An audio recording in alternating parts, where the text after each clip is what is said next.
The rapid true value is Nationwide time, 5 o'clock. Learn about smart betting strategies with AnyBet. Bet wisely, enjoy responsibly, and maximize your success. The temperature by AnyBet is... It's 30 degrees Celsius in Kingston, 29 in Montego Bay. News at 5 teasers were brought to you by Advanced Scales and Equipment. Service is our total commitment.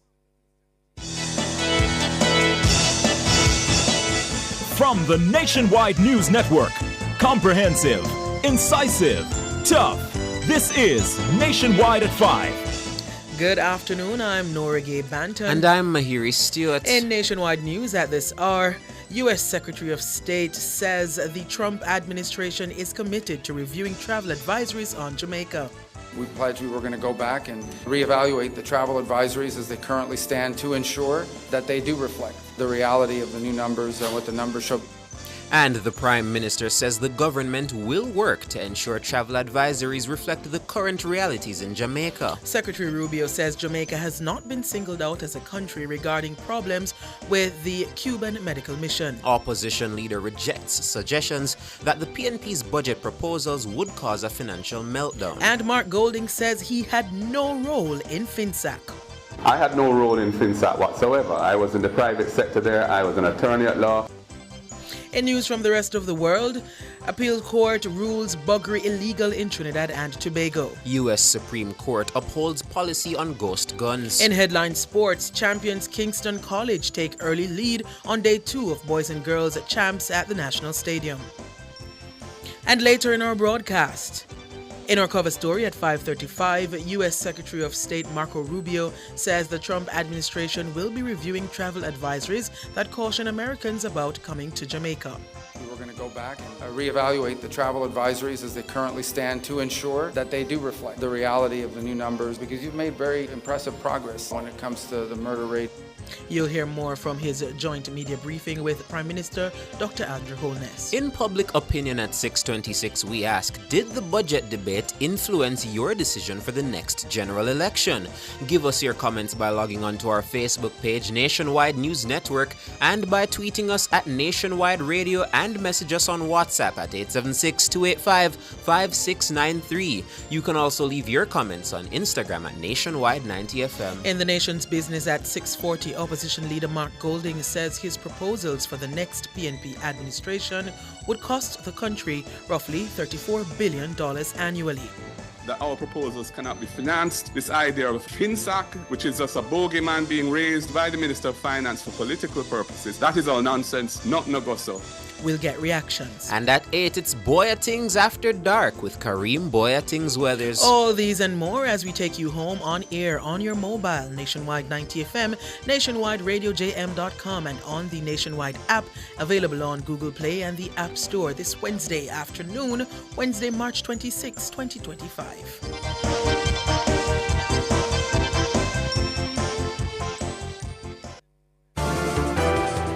If it's news, it's got to be Nationwide 90 FM. Now the details. U.S. Secretary of State Marco Rubio says the Trump administration is committed to reviewing travel advisories that caution Americans about coming to Jamaica. He gave the commitment while speaking today at the office of the Prime Minister. Secretary Rubio, who is set to depart Jamaica this afternoon, was on his inaugural visit to the country to hold bilateral talks with Prime Minister Dr. Andrew Holness. Tona Thomas reports. In 2024, then Senior Tourism Strategist Delano Seawright admitted that the U.S. travel advisories had a negative effect on the industry. In travel advisories last year, the U.S. cited crime and substandard medical services as key reasons for Americans to reconsider traveling to Jamaica. The nation's Foreign Affairs Minister, Kamina Johnson-Smith, had also expressed concern over the scope of the travel advisories on Americans who intend to visit the island. In her engagements with U.S. officials, she expressed disappointment, noting that the language used in the advisories did not reflect Jamaica's significant progress in security and health care. Those concerns that formed a part of Wednesday's bilateral talks led by Prime Minister Holness have seemingly not gone on deaf ears. Coming out of the talks, Secretary Rubio announced his commitment to review the U.S.'s travel advisories against Jamaica. We did talk about tourism because obviously it's a significant part of your economy, and we pledged we were going to go back and reevaluate the travel advisories as they currently stand to ensure that they do reflect the reality of the new numbers and what the numbers show. Secretary Rubio commended Prime Minister Holness for his continued thrust to bring down Jamaica's murder rate. You've made very impressive progress in your general numbers overall when it comes to the murder rate and so forth. But in particular, with those travel advisories are designed to American travelers. And I think we need to analyze that and just ensure that the status we're currently in accurately reflects the status quo and takes into account the progress you've already made this year and made last year, year over year, which I think is one of the highest numbers in terms of reductions that we've seen of any country in the region. At the end of 2024, Jamaica recorded a 19% reduction in murders. So far this year, murders are down 35%. Meanwhile, Secretary Rubio says the U.S. is recommitting to doing more to stem the flow of illegal guns into Jamaica and boosting the capacity of the local police to combat gangs. Our conversations that lead back to my time in the United States Senate. How many of the guns and the weapons that are being used by gangs to commit acts of violence here in Jamaica are purchased in the United States and then shipped here? And we want to commit to doing more to stopping that flow at the same time as we do more to commit to increasing your capacity. That's the other thing I underline. What we're talking about here when we talk about American assistance is America helping Jamaica build its own capacity, its own ability to confront these challenges and solve these problems because security is a baseline for everything. To that end, we have some good things to announce today here. The Jolt Fusion Center that is starting up again, and that's been even further strengthened. That's going to help address lottery scamming. We can announce synthetics detection equipment for Jamaica's forensic labs. Another counter-gang recruitment program that we seek to launch as a result of our visit here today. He also announced that the U.S. will be providing more intelligence software to the Jamaica Constabulary Force. Tona Thomas for Nationwide News. Meanwhile, Prime Minister Holness says the government is committed to working to ensure travel advisories reflect the current realities in Jamaica, where the country is safer now than it has been in the last 20 years.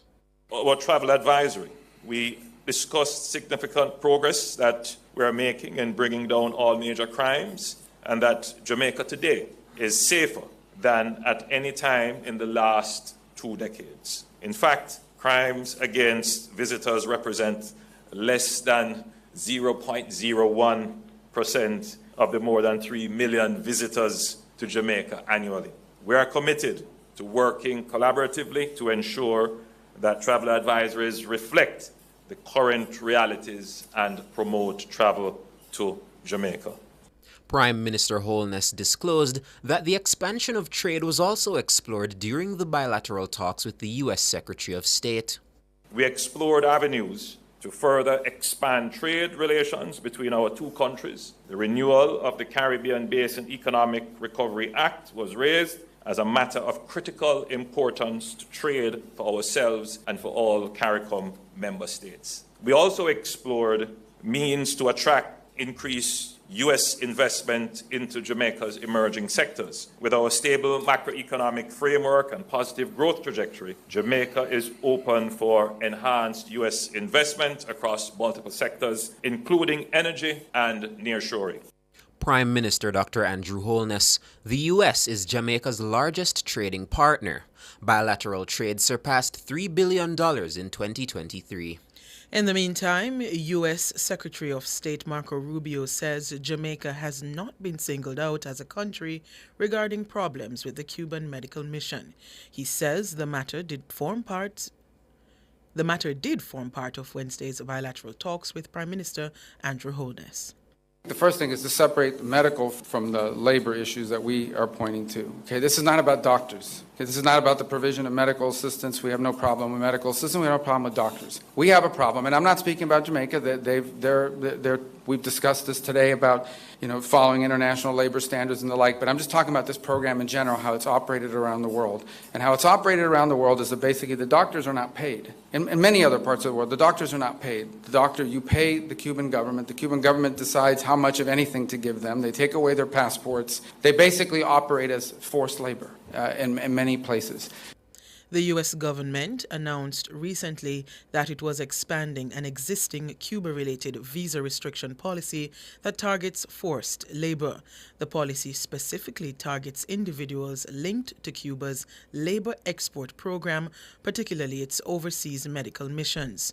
It applies to current or former Cuban government officials, foreign government officials, and their immediate family members. The U.S. State Department says its policy is part of a broader effort to curb what it calls the forced labor practices of the Cuban government. Secretary Rubio says they intend to have further talks with Jamaica to see how the medical mission operates on the island. There are places that have better labor standards. Perhaps Jamaica is one of those, and that's fine. But I'm describing generally what the program has been. It has operated in that way in many parts of the world and placed these people in tremendous danger. And so I think we can all agree that the trafficking in labor, be they doctors or farm workers, is not something that we would want to be supportive of, and we find that to be an egregious practice on the part of the Cuban regime. Now, every country operates their program differently. And obviously, because of our relationship with Jamaica, we're going to engage with them on that and talk about it further and have a better understanding. Perhaps none of this applies in the way it's handled here. But generally, that's the problem with the program. It's not that they're Cuban doctors. It's that the regime does not pay these doctors, takes away their passports, and basically it is, in many ways, forced labor. And that we cannot be in support of. Again, not speaking about here in particular, but in general about the program. Marco Rubio, U.S. Secretary of State. He was speaking at a press conference at Jamaica House on Wednesday following bilateral talks with Prime Minister Holness. And Prime Minister Holness declared that no exploitation exists within the Cuban medical mission in Jamaica. He says it complies with all international laws and standards.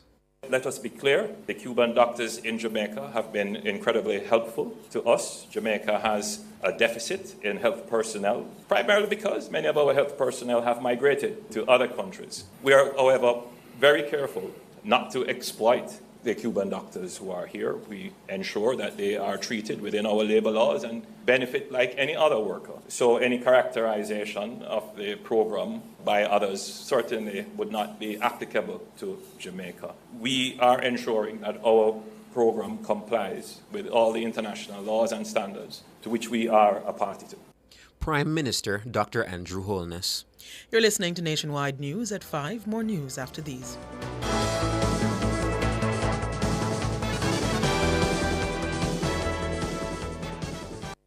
Rentokil Initial offers air purification solutions with triple filtration and unique auto-sensing capabilities that neutralizes malodor and replaces it with clean air. Call Rentokil Initial at 926-4236 for more details. The temperature by Rentokil is 30 degrees Celsius in capital city Kingston, 29 out west in Montego Bay. Bank of Jamaica has a mandate to target low stable inflation or the general rate of price increases at between 4 and 6%. This has been achieved with the help of a fairly stable foreign exchange system. Using the BOJ Foreign Exchange Intervention and Trading Tool, BOJ buys and sells into the foreign exchange market to keep the market fully funded and stable, as well as to help keep inflation low and predictable. For more information, visit boj.org.jm. A message from Bank of Jamaica.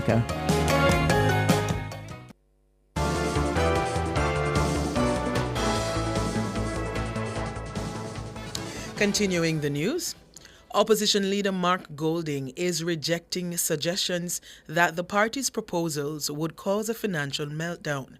Mr. Golding says his proposals for the next PNP administration would cost the country roughly $34 billion annually and fall within the country's existing fiscal rules. He's responding to claims by Finance Minister Favour Williams that the PNP's implied budget would trigger what she says is FinSAC 2.0. Siobhan Campbell tells us more. On Tuesday, Finance Minister Favour Williams rejected the opposition's promises as economically unsound. The fiscal deficit that the opposition would run with all the give-ups and goodies violate the fiscal rule. It would send a shockwave into the financial market. The dollar would fly. Interest rates would go sky high. Bond prices would tumble. The balance sheets of the financial sector would be severely weakened. Within no time, Madam Speaker, the Bank of Jamaica would have to hike interest rates to try to slow down crown capital flight. Madam Speaker, I am not exaggerating. It would be FinSAC 2.0. However, at a PNP press conference on Wednesday, Mark Golding says nothing could be further from the truth. The ministers tried to make out that what we were proposing in our presentations was an implied budget. That is not what we were doing, and we never said that we were doing that. We were putting forward our policy commitments for the first term, and the term of office is up to 5 years while we are in government. Clearly, the phasing of our proposals will take into account the fiscal rules, the priorities that we have, and the situations that unfold and affect the economy going forward. As to the cost, Mr. Golding puts the PNP's proposals at roughly $23 billion per year. This will be in addition to ending the annual $11 billion drawdown from the National Housing Trust. Mr. Golding also says the PNP's program of work will be funded by the natural growth in revenues projected by the country's fiscal policy paper over the next 4 years. This will be joined by a carefully curated change in priorities among the $360 billion discretionary portion of the budget. So clearly, that $360 billion will be reconfigured, and we will go through it very carefully, line by line, to decide what programs we will keep, what programs we will scale down, what programs we might discontinue altogether, so as to create room for the $23 billion that we want to roll out. The Government of Jamaica's fiscal policy paper, which is tabled nowadays with each budget, it has projections in it. And in this document, they are projecting increasing revenues by about $240 billion over the next 4 years. So that $242 billion is another source of potential coverage for our $23 billion of additional or new expenditure that we would need to fund. Mr. Golding is calling on the Jamaican people to see reason. He believes his proposed measures will not only be beneficial, but pay for themselves. Incidentally, if that could ruin the economy, let's look at the 1.5 that they introduced in 2016, which cost $32 billion, and which they have held up as a great achievement. They did misrepresent it when they presented it to the country in that election, because they said it wouldn't cost anything. It ended up costing $32 billion, which they had to impose taxes to pay for that 1.5. When you look at our measures, it's comparable in amount. It will not have any ruinous effect. To the contrary, it's going to push the country towards growth. It's going to push the country towards social cohesion, a better Jamaica, and it will pay for itself. Siobhan Campbell for Nationwide News. Meanwhile, the opposition leader is rejecting notions that he's in any way had a hand or benefited from the near collapse of the country's financial sector in the 1990s. Known colloquially as the FinSAC era, Mr. Golding says he was an ordinary businessman who at the time had to navigate a difficult situation like any other. FinSAC ensured that in a crisis in the financial sector, depositors didn't lose any money. Pensioners didn't lose any money. Persons without insurance didn't lose any money. That was the purpose of FinSAC, and yes, it cost the country quite a lot of money, and we took time to work our way out of that. We're now at 68% debt to GDP ratio. That era is long gone. I had no role in FinSAC whatsoever. I was in the private sector there. I was an attorney at law, and I was involved in business as well. So, that was an environment we all had to navigate who were in the sector at that time, and we did it skillfully enough that we never had to ask FinSAC for any support. Thank you. Mr. Golding also says it's scandalous that the government has failed to deliver its promised report on the period. What has been a real waste of expenditure is the over $100 million that the government spent on a commission of inquiry which has not delivered a report. That's scandal. Over $100 million spent on getting the facts as to what took place, and they have not published a report. Mark Golding, opposition leader. World in a Minute is brought to you by ABC Electrical Sales. We make things as easy as ABC. Hose assembly and supply, equipping Jamaica for success. And Charles O'Connor Consulting Network, COCN, driven by international accounting standards, modern technology and integrity. The World in a Minute.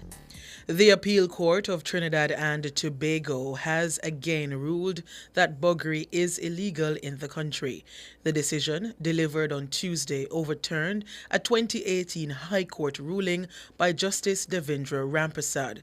She had found that Sections 13 and 16 of the Sexual Offences Act, which criminalize consenting same-sex couples, were unconstitutional. Justice Rampersad had found it in favor of Jason Jones, an openly gay man who was born in Trinidad and Tobago but living in the United Kingdom. But the Office of the Attorney General appealed her judgment. In its judgment on Tuesday, 2 of the 3 justices of appeal found that Sections 13 and 16 were saved law and must remain on the statute books. They ruled that the act of buggery is illegal. The judgment says it matters not if the act is carried out in the privacy of their own homes. It is still considered to be a criminal offense, which now attracts a term of imprisonment of up to 5 years. The third member of the panel disagreed, saying the state's appeal should have been dismissed. The U.S. Supreme Court has upheld a major gun control policy enacted by the Biden administration to regulate ghost guns. Ghost guns are so called as they are largely untraceable firearms that can be assembled at home. The rules require manufacturers to include serial numbers on the kits and to perform background checks on those who purchase them. Advocacy groups have called ghost guns the fastest growing gun safety problem in America. They note that the number of ghost guns seized from crime scenes have risen by 1,000%. The 7-2 ruling on Wednesday marks a change for the Supreme Court, which has a conservative supermajority largely skeptical of gun regulations. Ghost guns returned to the spotlight in December 2024 when United Healthcare CEO Brian Thompson was killed in New York. World in a Minute was brought to you by ABC Electrical Sales. We make things as easy as ABC. Hose Assembly and Supply, equipping Jamaica for success. And Charles O'Connor Consulting Network, COCN, driven by international accounting standards, modern technology, and integrity. Recapping the top stories making nationwide news at this hour, U.S. Secretary of State Marco Rubio says the Trump administration is committed to reviewing travel advisories on Jamaica. And Prime Minister Dr. Andrew Holness says the government will work to ensure travel advisories reflect the current realities in Jamaica. Secretary Rubio says Jamaica has not been singled out as a country regarding problems with the Cuban medical mission. Opposition leader rejects suggestions that the PNP's budget proposals would cause a financial meltdown. And Mark Golding says he had no role in FinSAC. I'm Nora Gay Banton. And I'm Mahiri Stewart. You can find the news on our website at nationwideradiojm.com and on the Nationwide app available on the Google Play and the App Store. News next, the headlines at 6.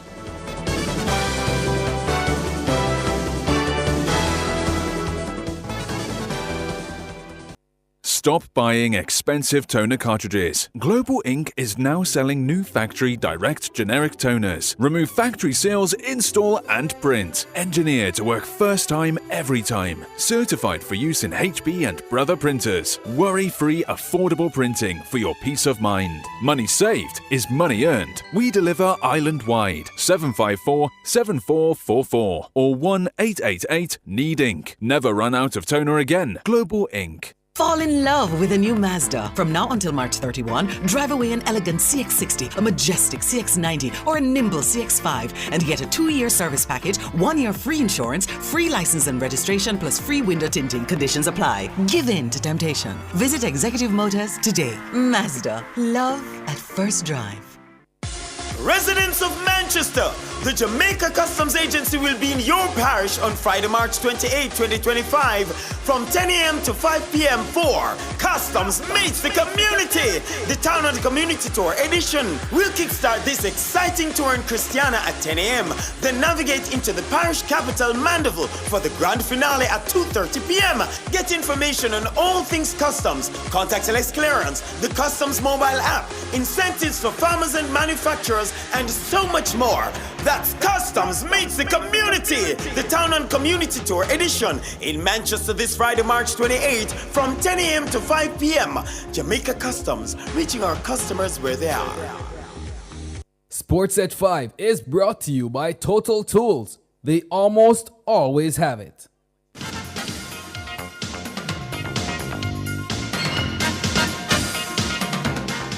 Hello, good afternoon, and welcome to Sports here on Nationwide 90 FM. I'm Wayne Walker. Defending champions at Kingston College, that's the boys champions Kingston College, and they have taken the early lead at the 115th Issa Grace Kennedy Boys and Girls Athletics Championships at the National Stadium. They have 14 points after one completed final on day 2. St. Elizabeth Technical second with 7 points and Excelsior third. They've got 6 points. KC secured first and fourth in the Class 2 boys long jump final. Amani Phillips took gold with a leap of 7 meters 15. His teammate Omarion Miller just missed the podium with a best of 6 meters 84. Second in the event went to Rodika Walters of Stets with 7 meters 09, and third Michael Graham of Excelsior High 7 meters 02. Meanwhile, the semifinals of the 100 meters are underway. Adelia Simpson of Homewood Tech leads the qualifiers into tonight's Class 4 girls final after winning her semifinal in 12.18 seconds. Shania Campbell of St. Jago, she topped the qualifiers in Class 3, winning her semi-final in 11.66. On the boys' side, outstanding St. Jago man Giovanni Finlay breezed to 10.72 seconds to register the fastest time in the Class 3 semi-finals. Among Class 2 girls, it's Shanoya Douglas, the big favorite out of Mushat, who was the fastest, clocking 11.53 seconds. The semifinals in Class 1 boys and girls will go off shortly. The shot put girls Class 2 final is underway. Jamelia Young of Clarendon College leading after 3 rounds with 13 meters 25. She leads ahead of Bethany Thomas of Woolmer's 13 meters 19. Earlier, the 400 meters finals, the semifinals, highlighted the morning session on day 2. Defending champion Abigail Campbell of Hydel was supreme in winning her semifinal in 53.30 seconds, the fastest time going into the final. Edwin Allens, Kelly and Carr, who is expected to provide Campbell with her main challenge, was also comfortable in winning her semi-final in 53.94 seconds.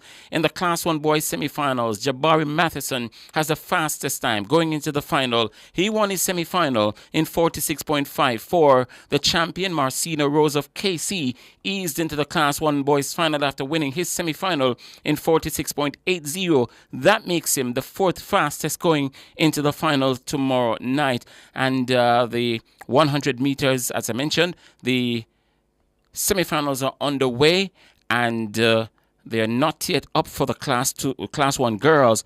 At the moment, 13 meters 65 is still the best in the girls shot put Class 1, and that's Jamelia Young of Clarendon College who holds on to that lead. And unless someone comes up with something bigger in the 6th and final round, then it does seem as if Jamelia Young of Clarendon College will win the first gold amongst girls at Champs.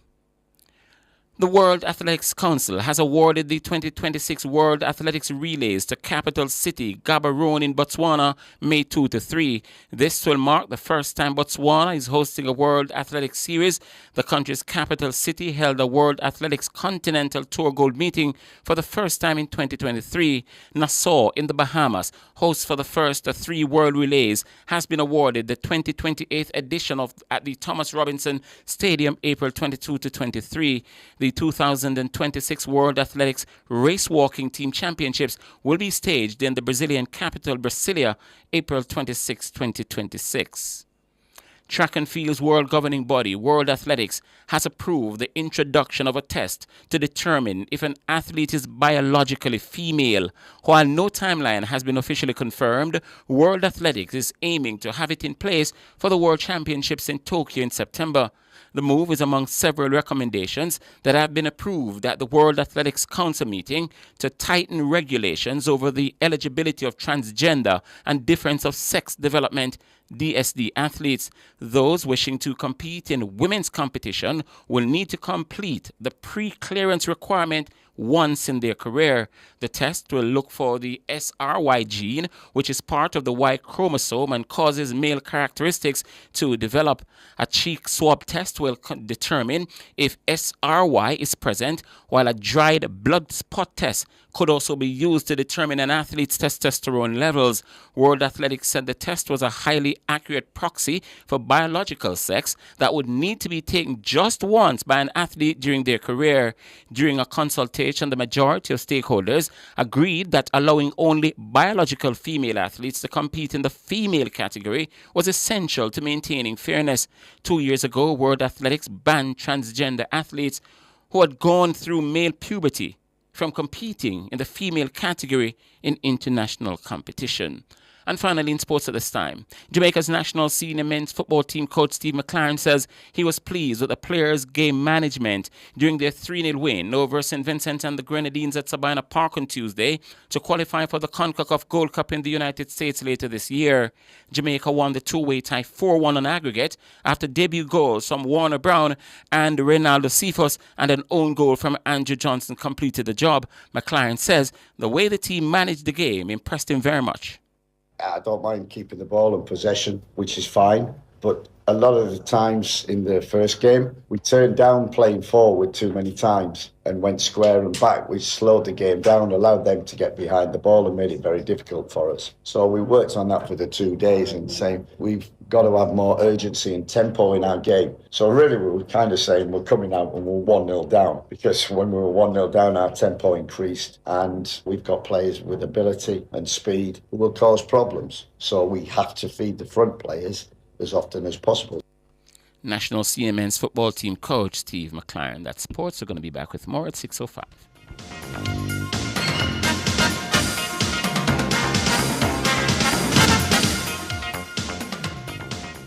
Sports at 5 was brought to you by Total Tools. They almost always have it.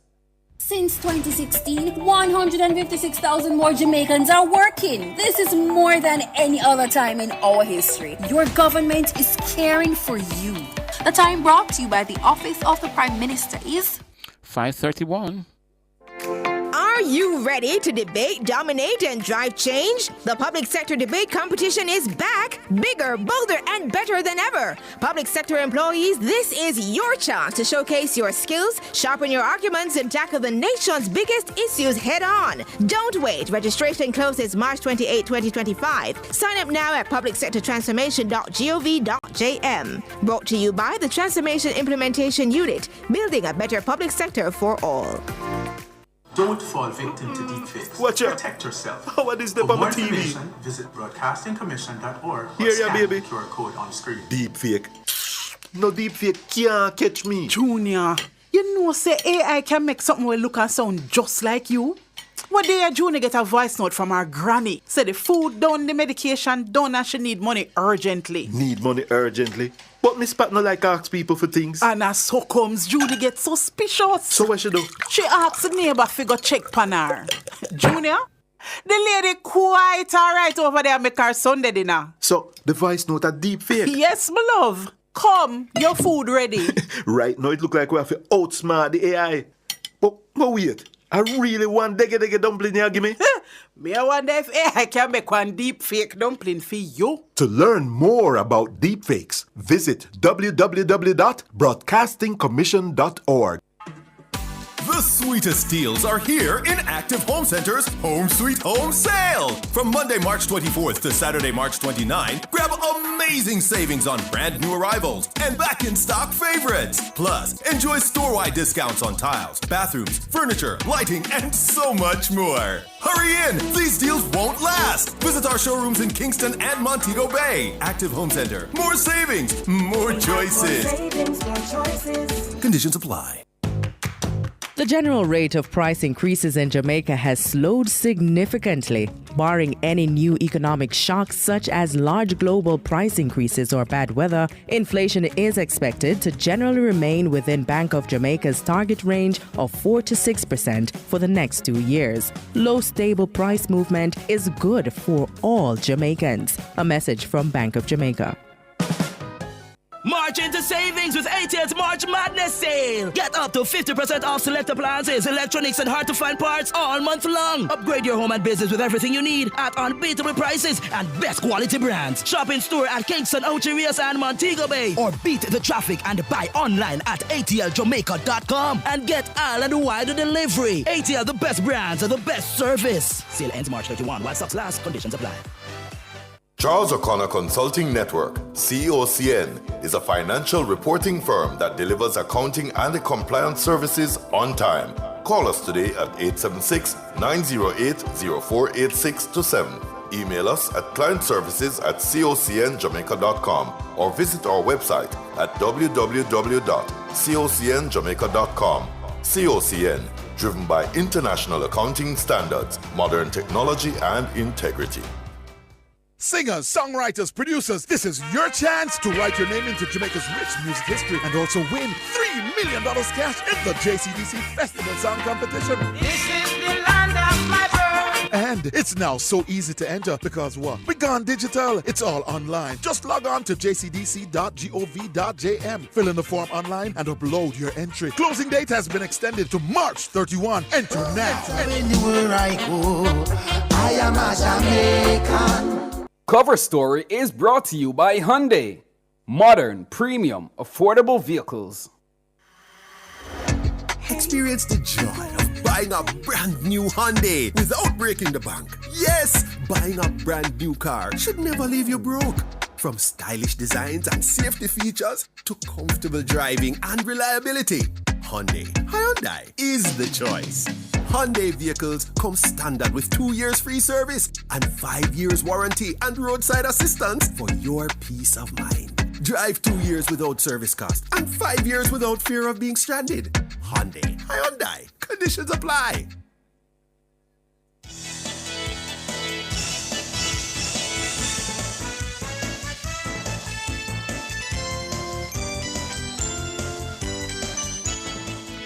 Good afternoon, listeners and viewers. It's 5:36. It's Wednesday. Welcome to the Cover Story. I'm Siobhan Campbell. My name is Sanjay Lewis. Good afternoon, Siobhan. How are you? Doing quite well. How are you, Sanjay? Well, I'm wonderful, and good afternoon to our listeners. Our focus today, listeners, for the Cover Story, it's all about that visit by U.S. Secretary of State Marco Rubio, and he met with Prime Minister Dr. Andrew Holness at Jamaica House for bilateral talks early on Wednesday. Rubio arrived on the island on Wednesday morning. He also expected to hold talks with leaders of Trinidad and Tobago and Barbados. Prime Minister Holness says among the issues covered during the bilateral talks were transnational crime, trade, and the crisis in Haiti. Our nations have long been united by a common commitment to freedom, prosperity, and security, and your visit today reaffirms this bond. Today, we engaged in productive and constructive discussions focused on strengthening this partnership and expanding opportunities for collaboration. During our meeting, we addressed several critical areas of cooperation. Security. The United States has been instrumental in supporting Jamaica's efforts to bolster its marine domain awareness and intelligence surveillance capabilities, which are crucial in our fight against organized criminal networks. We discussed expanded and repurposing development assistance towards our shared goals, including security. This will exponentially expand our cooperation in fighting lottery scammers, transnational organized crimes, trafficking in guns, and building safer communities. We are committed in ensuring our partnership delivers results in driving down criminality and trafficking in this hemisphere. On Haiti, we look forward to continued partnership with the United States as we seek to work with the Haitian leadership and stakeholders to address the ongoing crises in Haiti. The extraordinary humanitarian, civil, and national security challenges in Haiti pose an acute threat to Haitians, to regional stability, and indeed to its close neighbors, including Jamaica. We agreed that we must do everything we can to stabilize the security situation in Haiti so that they are better able to build capacity and address their political and humanitarian challenges.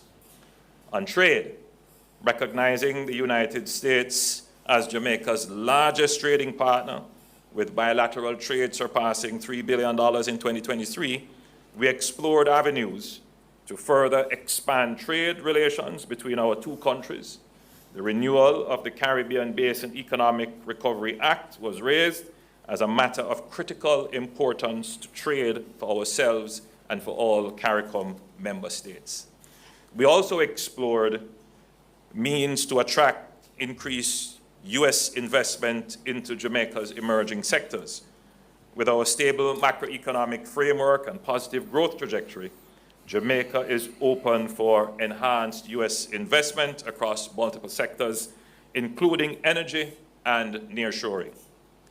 In terms of logistics, the discussion touched on working with U.S. companies to leverage Jamaica's location as a premier transshipment hub in the Americas, and this will further bolster Jamaica's work as a major logistics hub for global trade. On labor issues, the United States and Jamaica have enjoyed an 80-year-old history relationship in terms of bilateral labor agreements, where we provide short-term skilled and semi-skilled labor in sectors such as agriculture and hospitality. We discuss ways to expand and enhance these agreements, including skills development partnerships to upskill and reskill Jamaican workers. On our travel, we discussed significant progress that we're making in bringing down all major crimes, and that Jamaica today is safer than at any time in the last. In fact, crimes against visitors represent less than 0.01% of the more than 3 million visitors to Jamaica. We are committed to working collaboratively to ensure that travel advisories reflect the current realities and promote travel to Jamaica. I'm confident that the today will lead to tangible outcomes, benefiting both our peoples and contributing to mutual stability and prosperity. Indeed, our concern for enhanced regional and hemispheric security and prosperity was recognized as a shared one. I wish my CARICOM colleagues who are now in Kingston productive meetings as well with the Secretary this afternoon. Jamaica remains committed to fostering a partnership with the United States, one grounded in mutual respect, shared values, and a collective ambition for stronger and a more resilient future. I extend my sincere gratitude to Secretary Rubio and his delegation for their visit and for the productive and forward-looking discussions we have had. We look forward to building upon this foundation, deepening our collaboration, and taking our partnership to new and greater heights for the lasting benefit of both our nations. That's Prime Minister Andrew Holness. In the meantime, U.S. Secretary of State Marco Rubio says the U.S. is looking to reevaluate its travel advisories that caution Americans about coming to Jamaica. This in light of the reduction in murders. The latest numbers from the JCF show that up to March 22 this year, 167 homicides had been committed in the country.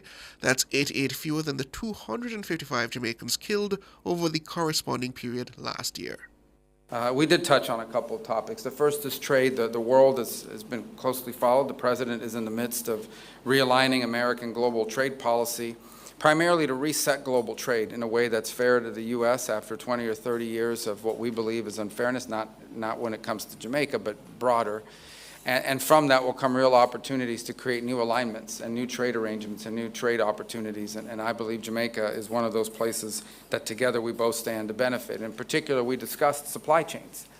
And we ask ourselves, why, if so many of these products are destined for the North American market, why are so many of the productive capacities located halfway around the world? And there's a lot of different reasons why that's happened. But it makes all the sense in the world to see more productive capacity, more manufacturing, more industry relocated into our hemisphere, We certainly have the labor and the population and the desire to do so in our hemisphere. It's closer to the end markets. And so we want to pursue opportunities to make that possible. And clearly, I think Jamaica is one of those places that could benefit. And the Prime Minister has that vision for the country and the creation of not just jobs, but jobs that pay even better than the jobs that maybe some could find now. So it's an opportunity I think would be mutually beneficial. And we're going to actively seek and look for ways to make that possible. I also think there's extraordinary opportunities for investment. And we talked about it, whether it's particularly in energy. The United States is going to be producing a lot of liquefied natural gas, which is a very clean fuel that we have in abundance and that we seek to export. And it's also critical, by the way. You cannot have manufacturing without reliable and affordable energy. And so it's one of those things that I think potentially we could continue to partner along with other things, whether it's mining opportunities off the seabed. In essence, to utilize all of the resources of the country in a responsible way that protects your environment, that protects your natural beauty, but at the same time is generating income and opportunity of employment for the people. Ultimately, governments have two prime responsibilities: the safety and the prosperity of their people. And your Prime Minister and his government is very focused on those two priorities. We did talk about tourism because obviously it's a significant part of your economy, and we pledged we were going to go back and reevaluate the travel advisories as they currently stand to ensure that they do reflect the reality of the new numbers and what the numbers show, because you've made very impressive progress in your general numbers overall when it comes to the murder rate and so forth. But in particular, with those travel advisories are designed to travelers. That's Marco Rubio. He is U.S. Secretary of State. We're going to take the break, and then when we come back, we will continue to hear clips from that press briefing which was held earlier today.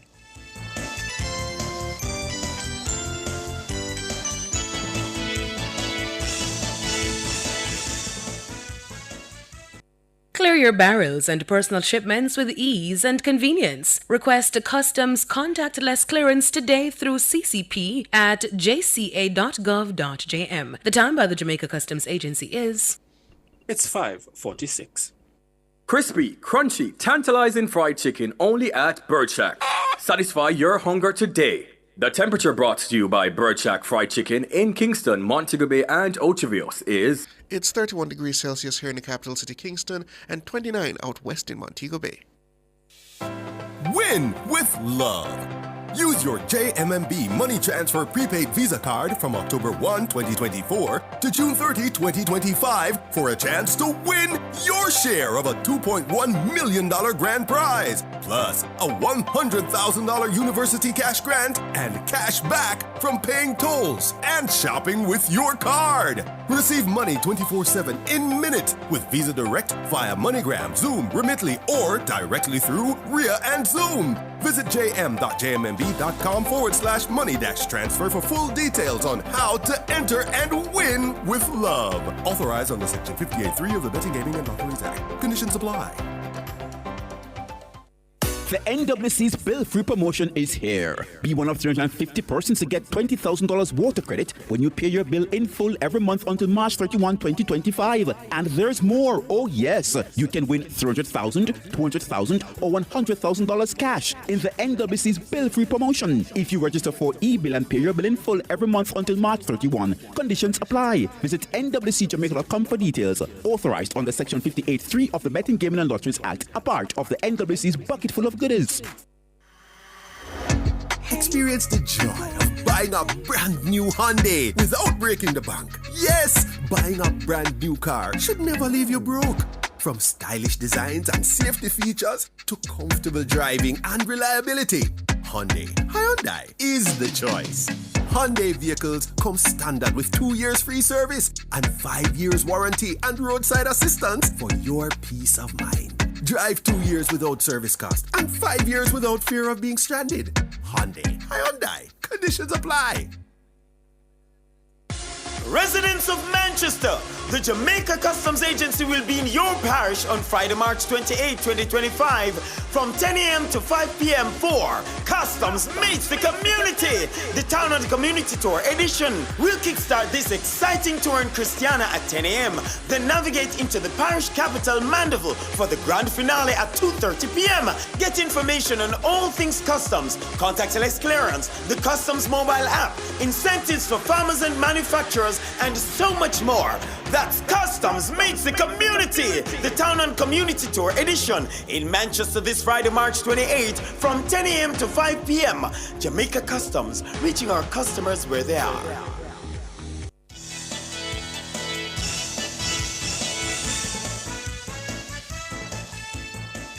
Welcome back, listeners and viewers, to the cover story.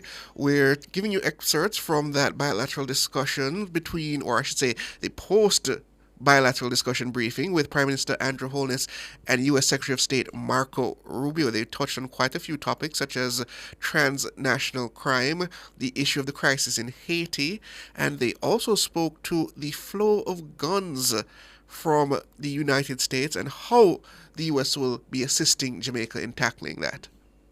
We have to talk about security, and I think that the Prime Minister has phrased it in a way that I think is very beneficial, and that is, he used the term global war on gangs. Maybe we'll find some other phraseology in the United States to describe it, but we're talking about the same problem. It's amazing, if you look across the region and really many parts of the world, how many of the threats we face in the world now that once came from a ideological terrorist organization or from a nation state are now coming from non-governmental organizations who in some cases are more powerful than the governments in some of these countries. And we've confronted this issue. It's a challenge in Mexico. It's a challenge on the border between Venezuela and Colombia. It is the challenge in Haiti. And it's been a challenge here. And it's a multifaceted challenge. They are transnational for a number of reasons. One, as an example, is, and we've acknowledged this, in our conversations that lead back to my time in the United States Senate, how many of the guns and the weapons that are being used by gangs to commit acts of violence here in Jamaica are purchased in the United States and then shipped here. And we want to commit to doing more to stopping that flow at the same time as we do more to commit to increasing your capacity. That's the other thing I underline. What we're talking about here when we talk about American assistance is America helping Jamaica build its own capacity, its own ability to confront these challenges and solve these problems. Because security is a baseline for everything. And to that end, we have some good things to announce today here. We've the Jolt Fusion Center that is starting up again, and that's been even further strengthened. That's going to help address lottery scamming. We can announce this synthetics detection equipment for Jamaica's forensic labs. Another counter-gang recruitment program that we seek to launch as a result of our visit here today. And announce something that I think is really important, and that is software, intelligence software for the law enforcement here in Jamaica to combat gangs, things like night vision goggles as well, technology, and we look to do more. And on that end, let me touch on a topic that we talked about just a little bit. Well, I'll touch on one other topic, then I'll get to this final one. You mentioned upskilling and helping. How can we?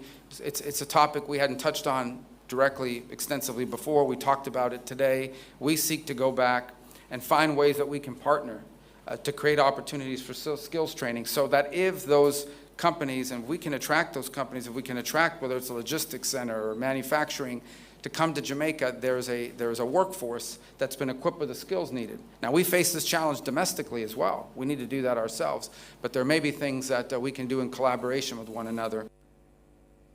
And that's Secretary of State Marco Rubio. And meanwhile, he says the U.S. wants to commit to doing more to stop the flow of illegal guns in Jamaica.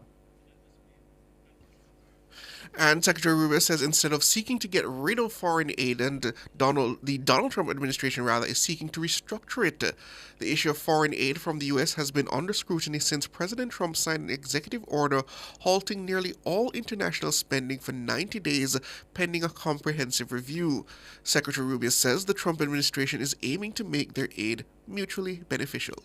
And this touches on the issue of aid, very controversial in the United States, but it's one of the reasons why I wanted to come here today, because it in many ways highlights exactly what our vision for aid moving forward is. The United States is not getting out of the aid business. We are going to be providing foreign aid. The difference is we want to provide foreign aid in a way that is strategically aligned with our foreign policy priorities and the priorities of our host countries and our nation states that we're partners with. In essence, how that would work, how it has worked in the past, is USAID or some other entity would come into a country and say, this is what we think you need. And then they go out and hire an NGO that maybe are the ones that convinced them that that's what you need, and they give them a bunch of money and they come into the country and they do things. Some of these programs are fine, they're nice things. Other times, not so much. Nonetheless, that's how it used to be. How we want it to be in the future is that our embassies are involved with the host government, our hosts, our partners, and we ask them, what are your needs? And we provide assistance geared towards the needs of the nation states that are hosting us and that we're partnering with. At the end, our partner in Jamaica, our partner all over the world, is the government. It's the host governments who have a clear vision for the future. And to the extent that our foreign aid can be helpful, it is in furtherance of what the people of your country have elected you to carry out. Here, there are a lot of things, we've just described some of them. What should our foreign aid be geared towards? It should be geared towards looking for opportunities to increase skills training, looking for opportunities to attract investment and business and trade, and looking obviously for opportunities to expand on your own domestic intelligence capabilities. We are going to have foreign aid that is aligned to our foreign policy, and our foreign policy is going to be aligned to our mutual shared interests with the partners that we have all over the world. And I can tell you, Jamaica is an incredible partner to the United States. It's very cooperative on a number of fronts, and we will continue to work together, and we're going to work closer than we've ever worked before, because we are now going to have U.S. programs for foreign aid that are going to be aligned with the vision that you've elected your leaders to carry out for your country, and that benefits us both. And so I thank you for the opportunity to visit with you here today and talk about these things. I'm excited that we're going to be able to follow up on a lot of them and show real progress. The message that I've wanted to send in my travels, I've had to travel a couple of other places, but I've been to the hemisphere now twice, is very simple, and that is that the United States wants to ensure that when countries are cooperative and work with us and partner with us and constantly seek ways to engage us, that leads to positive results and outcomes. It's not, you can call it rewarding, but what it really means is it has to be a mutually beneficial relationship. And we want countries in the world and we want countries in the region to identify being close to the United States as something that is beneficial and helpful to develop, helpful to grow, and frankly helpful so that one day many countries can serve, and I think Jamaica is already doing this, as a model of what other countries would seek to emulate, whether it's on security, on trade, on investment, on skills acquisition and improvement. These are the things that we want America's relationship with our partners to look like. And I can think of no better friend in the Caribbean and frankly in the Western Hemisphere than Jamaica and your government, Mr. Prime Minister. And so we thank you for this chance to visit with you so early. A sweeping endorsement there of the country Jamaica. Well, in the meantime, the U.S. Secretary of State says Jamaica has not been singled out as a country regarding problems with the Cuban medical mission. The U.S. recently announced an expansion of its Cuba-related visa restrictions policy.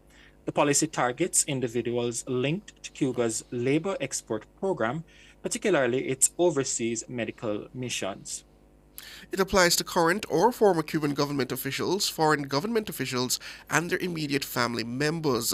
The move sent shockwaves across the Caribbean community, particularly in countries that rely on Cuban medical professionals to supplement their healthcare systems. Secretary Rubio says the U.S. intends to have further dialogue with Jamaican officials. He was responding to a question posed by Nationwide's Tona Thomas. Secretary Rubio, my question is, or questions, in relation to the matter of the Cuba Medical Corporation program as well. So the medical mission has been a cornerstone of healthcare in Jamaica and the Caribbean for over 50 years, according to our foreign minister. How does the U.S. reconcile its stance on this program with the region's reliance on Cuban medical professionals, and what alternatives does it propose to ensure healthcare security? Yeah, I think the first thing is to separate medical from the labor issues that we are pointing to. Okay, this is not about doctors. Okay, this is not about the provision of medical assistance. We have no problem with medical assistance. We have no problem with doctors. We have a problem, and I'm not speaking about Jamaica. We've discussed this today about, following international labor standards and the like, but I'm just talking about this program in general, how it's operated around the world. And how it's operated around the world is that basically the doctors are not paid. In many other parts of the world, the doctors are not paid. You pay the Cuban government. The Cuban government decides how much of anything to give them. They take away their passports. They basically operate as forced labor in many places. Now, there are places that have better labor standards. Perhaps Jamaica is one of those, and that's fine. But I'm describing generally what the program has been. It has operated in that way in many parts of the world and placed these people in tremendous danger. And so I think we can all agree that the trafficking in labor, be they doctors or farm workers, is not something that we would want to be supportive of, and we find that to be an egregious practice on the part of the Cuban regime. Now, every country operates their program differently. And obviously, because of our relationship with Jamaica, we're going to engage with them on that and talk about it further and have a better understanding. Perhaps none of this applies in the way it's handled here. But generally, that's the problem with the program. It's not that they're Cuban doctors. It's that the regime does not pay these doctors, takes away their passports, and basically it is, in many ways, forced labor. And that we cannot be in support of. Again, not speaking about here in particular, but in general about the program. So there you have it, listeners. Quite a range of topics discussed between Prime Minister Andrew Holness and the Secretary of State Marco Rubio in terms of Jamaica's partnership with the United States. As he said, it still remains strong, and quite a ringing endorsement there from the Secretary of State in terms of Jamaica as an example that they hope the rest of the region can follow in terms of the partnership with the United States. Well, that's what we have for now, listeners. We'll come back later at around 6:40. The headlines are next.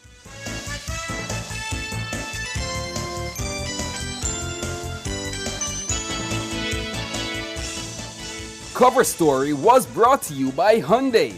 Modern, premium, affordable vehicles.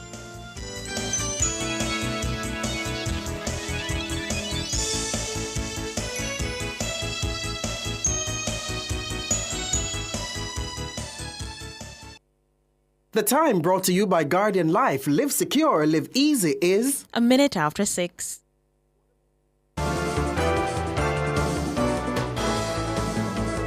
Nationwide headlines at 6.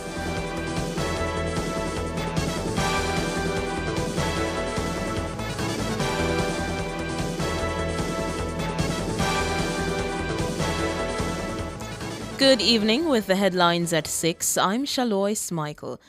U.S. Secretary of State Marco Rubio says the Trump administration is committed to reviewing travel advisories that caution Americans about coming to Jamaica. He gave the commitment while speaking at the office of the Prime Minister on Wednesday. We did talk about tourism because obviously it's a significant part of your economy, and we pledged we were going to go back and reevaluate the travel advisories as they currently stand to ensure that they do reflect the reality of the new numbers and what the numbers show. At the end of 2024, Jamaica recorded a 19% reduction in murders. So far this year, murders are down 35%. Secretary Rubio commended Prime Minister Dr. Andrew Holness for his continued thrust to bring down Jamaica's murder rate. You've made very impressive progress in your general numbers overall when it comes to the murder rate and so forth. But in particular, with those travel advisories are designed to American travelers. And I think we need to analyze that and just ensure that the status we're currently in accurately reflects the status quo and takes into account the progress you've already made this year and made last year, year over year, which I think is one of the highest numbers in terms of reductions that we've seen of any country in the region. Meanwhile, Prime Minister Holness says the government is committed to working to ensure travel advisories reflect the current realities in Jamaica, where the country is safer now than it has been in the last 20 years.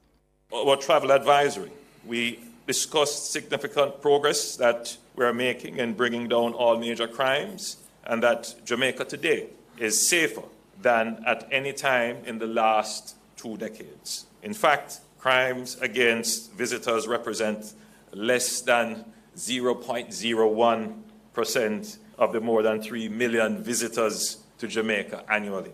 We are committed to working collaboratively to ensure that travel advisories reflect the current realities and promote travel to Jamaica. Prime Minister Dr. Andrew Holness. In the meantime, Secretary Rubio says Jamaica has not been singled out as a country regarding problems with the Cuban medical mission. The first thing is to separate the medical from the labor issues that we are pointing to. Okay, this is not about doctors. Okay, this is not about the provision of medical assistance. We have no problem with medical assistance. We have no problem with doctors. We have a problem, and I'm not speaking about Jamaica. We've discussed this today about, following international labor standards and the like, but I'm just talking about this program in general, how it's operated around the world. And how it's operated around the world is that basically the doctors are not paid. In many other parts of the world, the doctors are not paid. You pay the Cuban government. The Cuban government decides how much of anything to give them. They take away their passports. They basically operate as forced labor in many places. Secretary Rubio says they intend to have further talks with Jamaica to see how the medical mission operates on the island.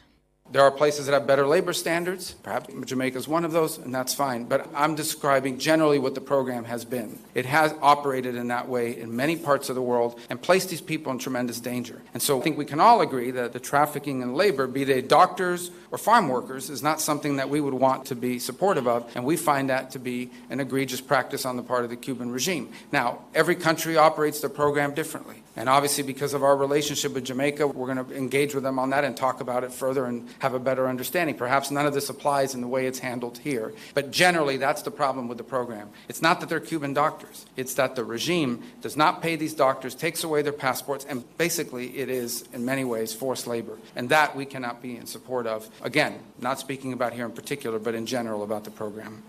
Marco Rubio, U.S. Secretary of State. Opposition leader Mark Golding is rejecting notions that he, in any way, had a hand in the near collapse of the country's financial sector in the 1990s.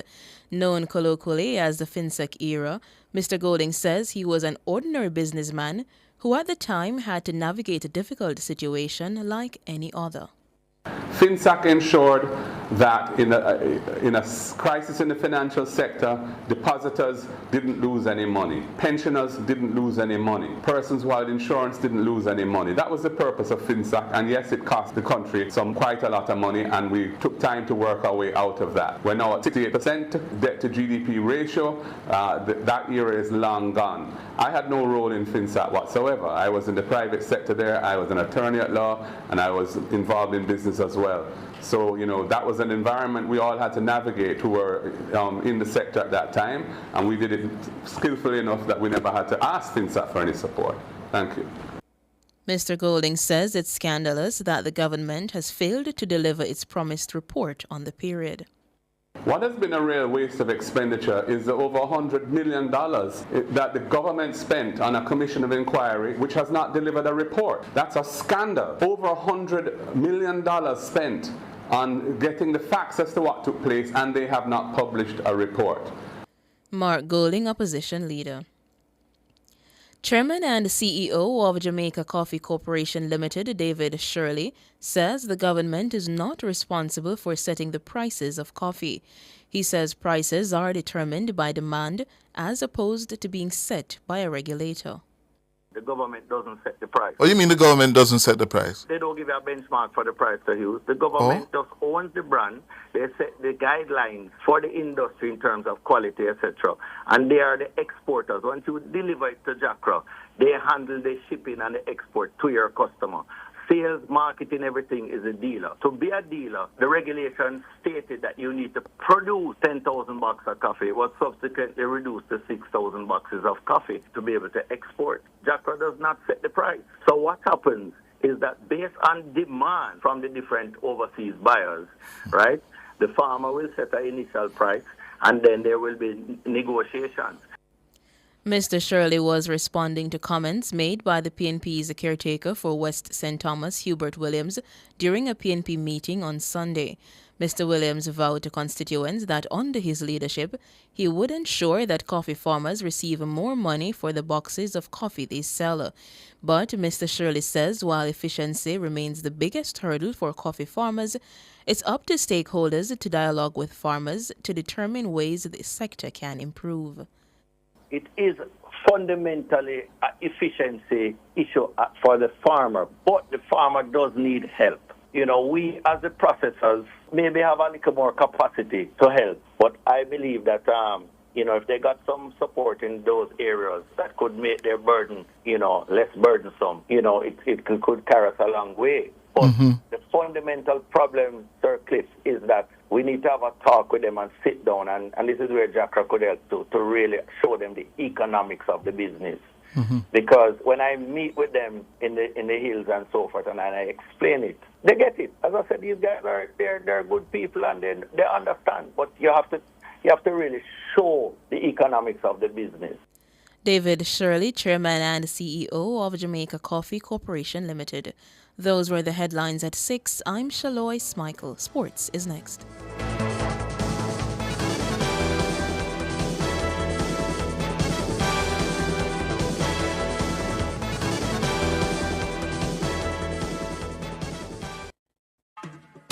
The sweetest deals are here in Active Home Center's Home Sweet Home Sale. From Monday, March 24th to Saturday, March 29th, grab amazing savings on brand new arrivals and back in stock favorites. Plus, enjoy store-wide discounts on tiles, bathrooms, furniture, lighting, and so much more. Hurry in! These deals won't last. Visit our showrooms in Kingston and Montego Bay. Active Home Center. More savings, more choices.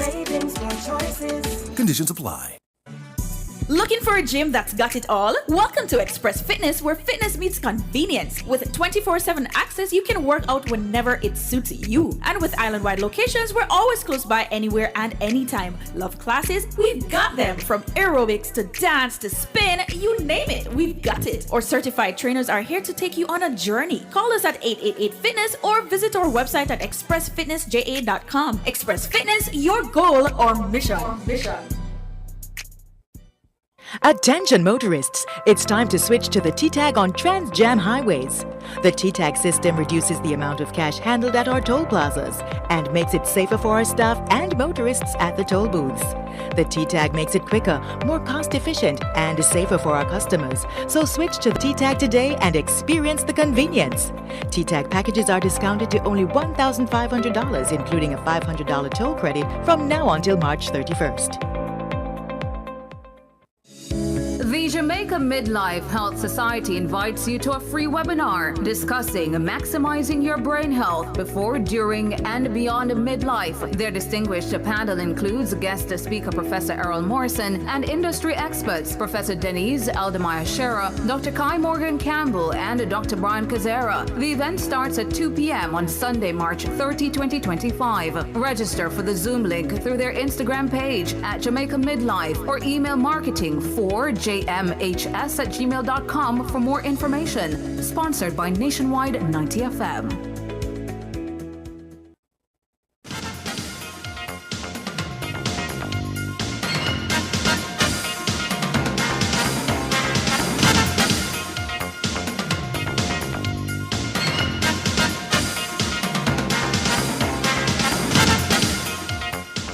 Hello, good evening, and welcome to sports here on Nationwide 90 FM.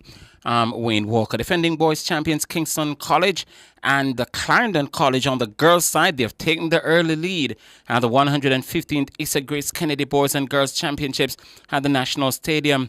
KC have 14 points after one completed final on the boys' side on day 2, with St. Elizabeth Technical second and 7 points. Excelsior third with 6 points. KC secured first and fourth in the Class 2 boys long jump. Amani Phillips taking gold with a leap of 7.15 meters. His teammate Omarion Miller just missed the podium with a best of 6 meters 84. Second in the event went to Rodiki Walters of Stets, 7 meters 09, and third Michael Graham of Excelsior, 7 meters 02. Meanwhile, Jamelia Young of Clarendon College won the first gold medal on the girls' side after taking victory in the Class 2 girls shot put final. Young won with 13 meters 65 ahead of Bethany Thomas of Wolmer's 13 meters 19 and Jada Francis of Immaculate 13 meters 03. It means Clarendon College are leaders on the girls' side with 11 points, and they are followed by Wolmer's 7, third, Immaculate Conception with 6 points. The 100-meter semi-finals saw the brilliant Sabrina Dockery in Class 1 winning in 11.20 seconds. That's the fastest time from the Class 1 girls going into tonight's final. Adelia Simpson of Homewood Technical lead the qualifiers into tonight's Class 4 girls final after winning her semi-final in 12.18. Shania Campbell of St. Jago topped the qualifiers in Class 3. She won her semi-final in 11.66. On the boys' side, the outstanding St. Jago man, Jevany Finley, breezed to 10.72 seconds to register the fastest time in Class 3. Among Class 2 girls, it was Shanoya Douglas of Mushet who was the fastest, clocking 11.53. There have been 2 semifinals so far on the boys' side. Roshan Smith of Lacovia, 10.39. He won semifinal 1 ahead of Michael Nugent of Excelsior. In fact, they were both credited with the same time. And the second semifinal in the boys' Class 1 100 meters, that went over a short time ago. And the victory in that went to, I'll tell you in a short while, because, so it's in semifinal 2, that went to Kendrick Sharp of St. Mary Tech in 10.41. Semifinal 3 is about to take place at the moment, and it features the favorite for the event, Gary Card from Wolmer's. Earlier, the 400-meter semifinals highlighted the morning session. Defending champ Abigail Campbell of Hydel was supreme in winning her semifinal in 53.30, the fastest time going into the final tomorrow night. And Edwin Allen's Kellyanne Carr, who's expected to provide Campbell with her main challenge, was also comfortable in winning her semifinal in 53.94. In the Class 1 boys semifinals, Jabari Mattison has the fastest time going into the final after winning semifinal 3 in 46.54. Defending champion Marcino Rose of Kingston College eased into the Class 1 boys final after winning his semifinal in 46.80.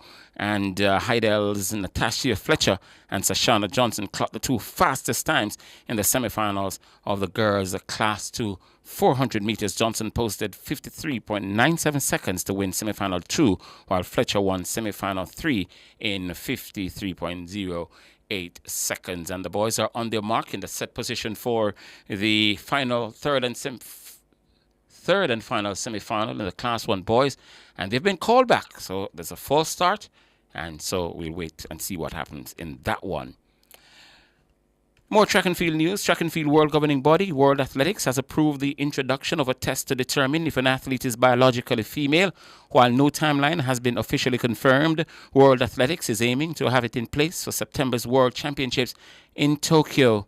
The move is among several recommendations that have been approved at the World Athletics Council meeting to tighten regulations over the eligibility of transgender and difference of sex development DSD athletes.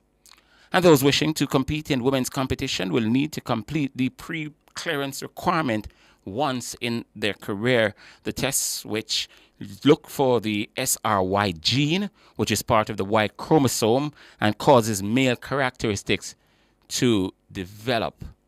And the 100 meters third and final semi-final has proven to be the downfall for one of these athletes. I'll tell you who it is who has been scratched, because it's Antonio Powell of Edwin Allen, is it?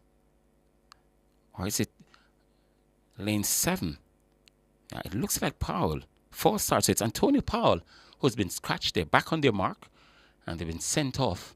Gary Card of Wolmer's takes control pretty early. He's been challenged by Calabar, but Card in lane 3 showing a really clean pair of legs. He pikes to the athlete out of Calabar and also from Herbert Morrison. And it's Gary Card who takes it in 10.06 seconds. That's crazy. 10.06 seconds would have been the champ's record had it not been for that fantastic 9.99 by Bouaji and Krume 2 seasons ago. And I tell you what, Gary Card could be on his way to breaking that record tonight. So both Class 1 100-meter record are on the line tonight. Sabrina Dockery from Lacovia on the girls' side, and this boy out of Wolmer's, Gary Card, got out of his dry phase very, very quickly, took control of the race after about 50 meters, and then he just ran away with it. And I tell you what, he didn't really use a lot of energy in that race because he didn't need to. And he was just really pumping away, just moving away from the rest of the field. And you get the impression when he comes back in another 2 hours or just under 2 hours for the final, it's going to be one big one because Jamal Stevenson of Calabar has been doing well all season. But Gary Cart, 10.06. That's crazy. Very, very, very crazy. All right, so all the 100-meter semifinals are out of the way. Let's continue with the sports. And Jamaica's national senior football team coach, Steve McLaren, says he was pleased with the players' game management during their 3-0 win over St. Vincent and the Grenadines at Sabina Park on Tuesday to qualify for the CONCACAF Gold Cup in the United States later this year. Jamaica College won the two-way tie 4-1 in aggregate after debut goals from Warner Brown and Reynaldo Cephas and an own goal from Andrew Johnson completed the job. And according to McLaren, the way the team managed the game impressed him. I don't mind keeping the ball in possession, which is fine. But a lot of the times in the first game, we turned down playing forward too many times and went square and back, which slowed the game down, allowed them to get behind the ball and made it very difficult for us. So we worked on that for the 2 days and saying we've got to have more urgency and tempo in our game. So really we were kind of saying we're coming out and we're 1-0 down, because when we were 1-0 down, our tempo increased and we've got players with ability and speed who will cause problems. So we have to feed the front players as often as possible. That's the national senior men's football team coach, Steve McLaren. And that will do it for sports.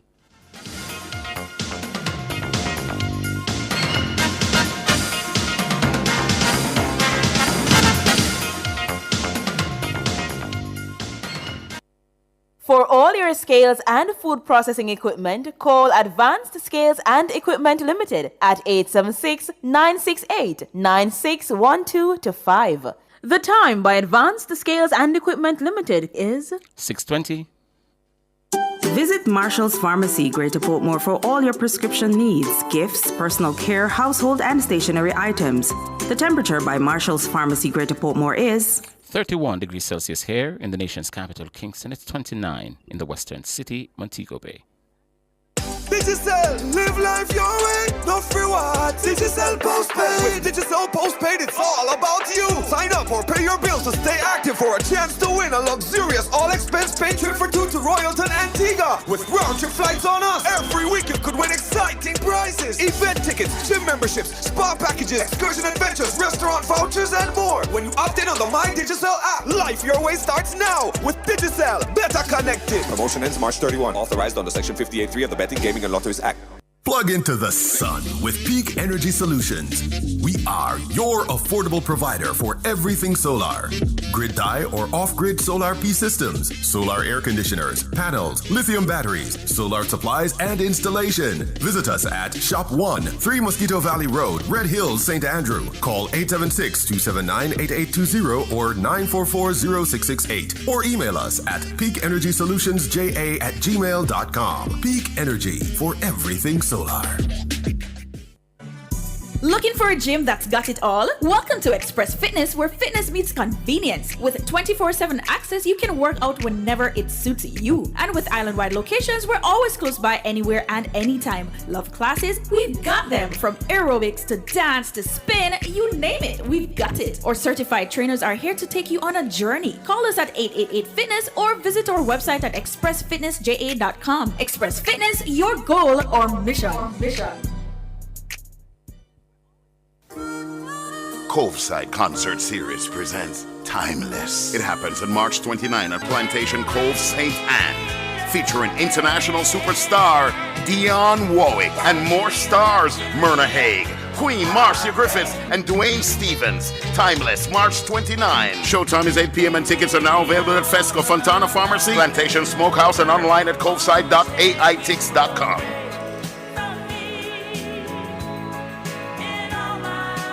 Public Opinion is brought to you by Cleasing Industrial Supplies Limited, Industrial Automation and Control Solutions.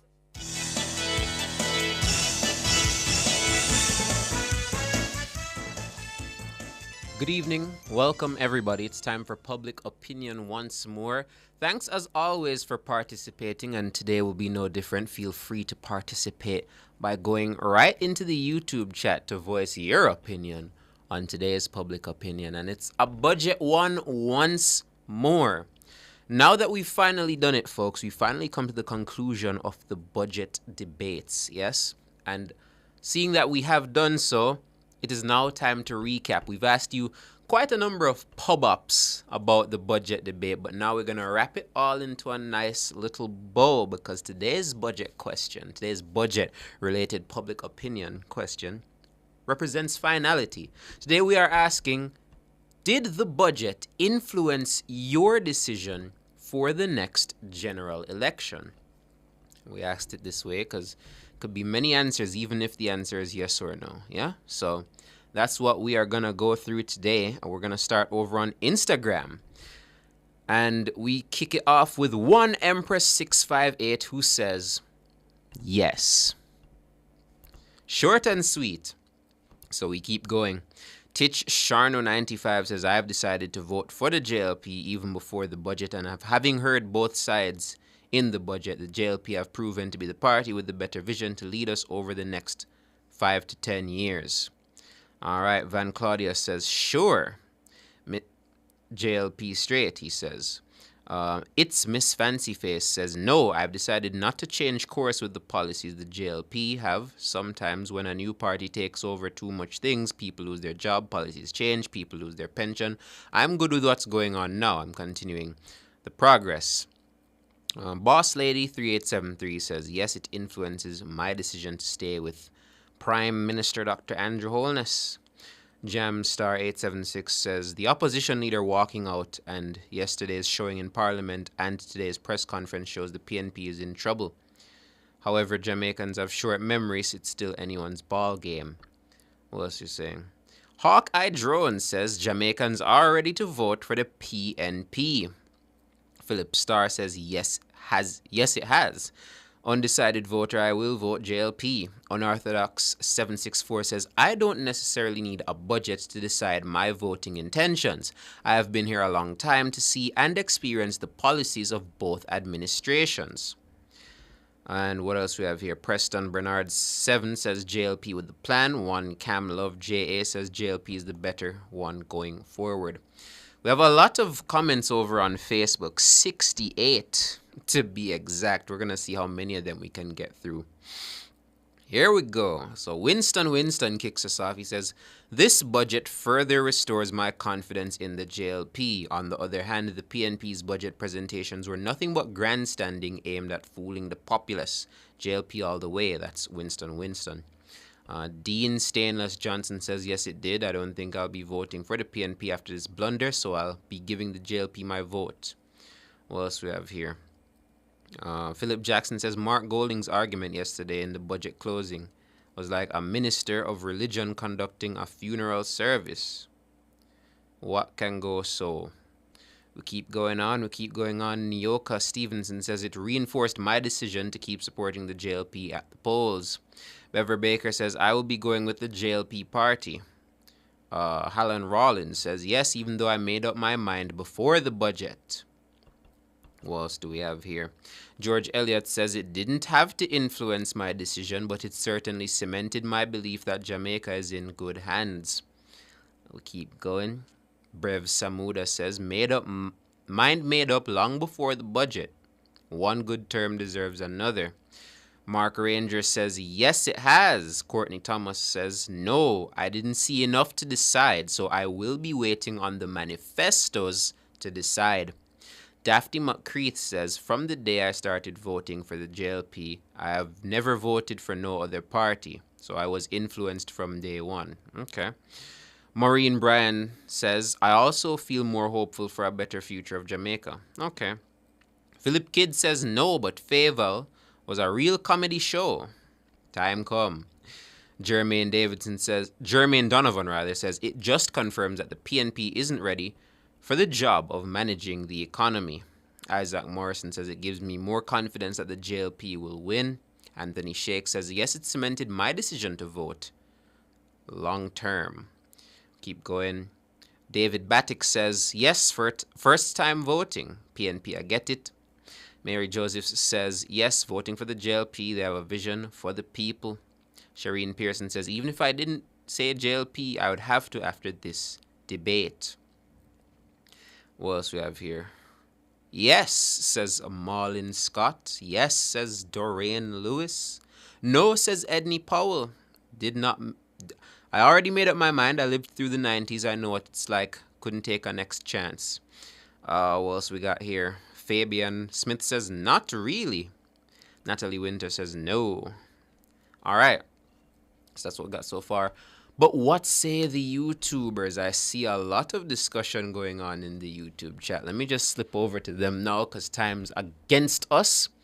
All right. So Josephine says, budget or no budget. Josephine's going to vote for the JLP. What else do we got here? Derek Isaacs says they're asking Jamaicans to give the PNP another term in opposition. Ricardo Sinclair says yes, voting for the JLP. Kevin L says yes, JLP all the way. Whodunit budget presentation debate just endorsed what we already know.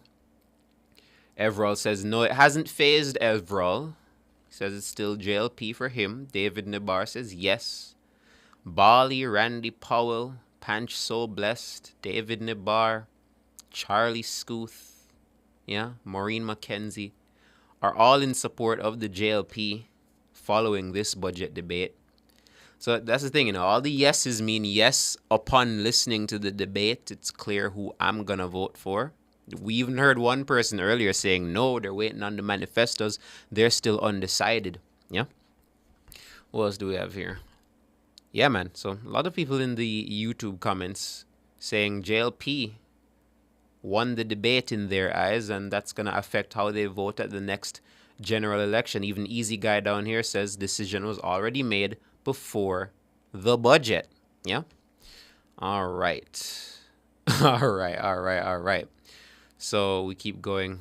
Yeah, man. It's all JLP in the YouTube chat today. Natty Bongo, Dale, Marjorie G, Audley Bernard.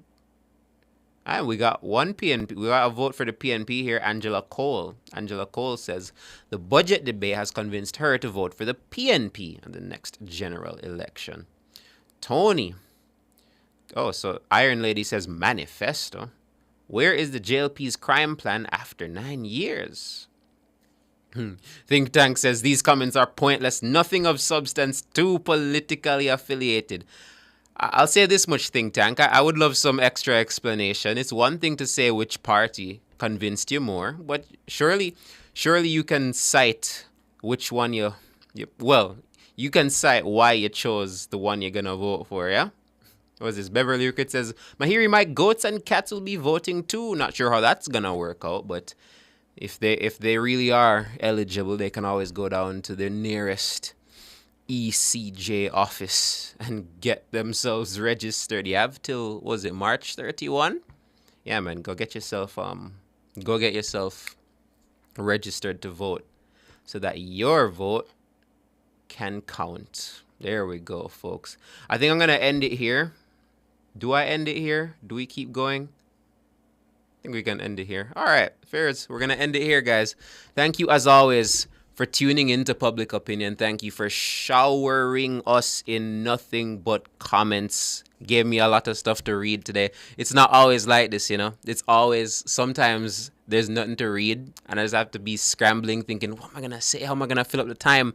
But we got a lot, man. We got so much. It was a flood today, so that was nice. Love that. So thanks, folks. That's not the business report. The business report's about to start right after this little musical piece.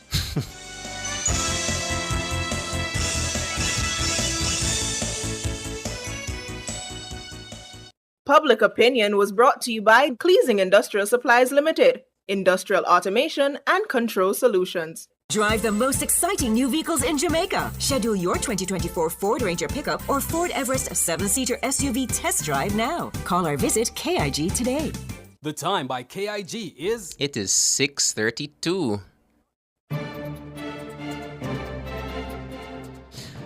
Good evening. Welcome to the Business Report. I'm Mahiri Stewart. The Jamaica National Group has maintained an overall good investment rating status from regional rating agency Caribbean Information and Credit Rating Services Limited, CARICRIS. This despite a slight dip in its issuer corporate credit rating. In a statement on Tuesday, JN says the ratings were shared with company executives last week as the rating agency wrapped up its annual review of the entity.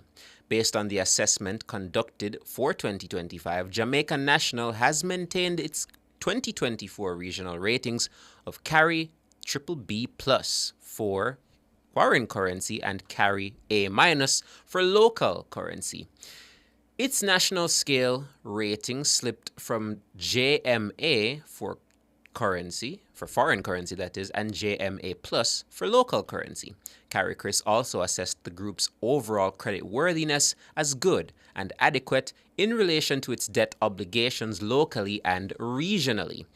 The rating agency has also projected a stable outlook for the company due primarily to the group's divestment of its UK bank subsidiary and the planned divestment of other subsidiary companies.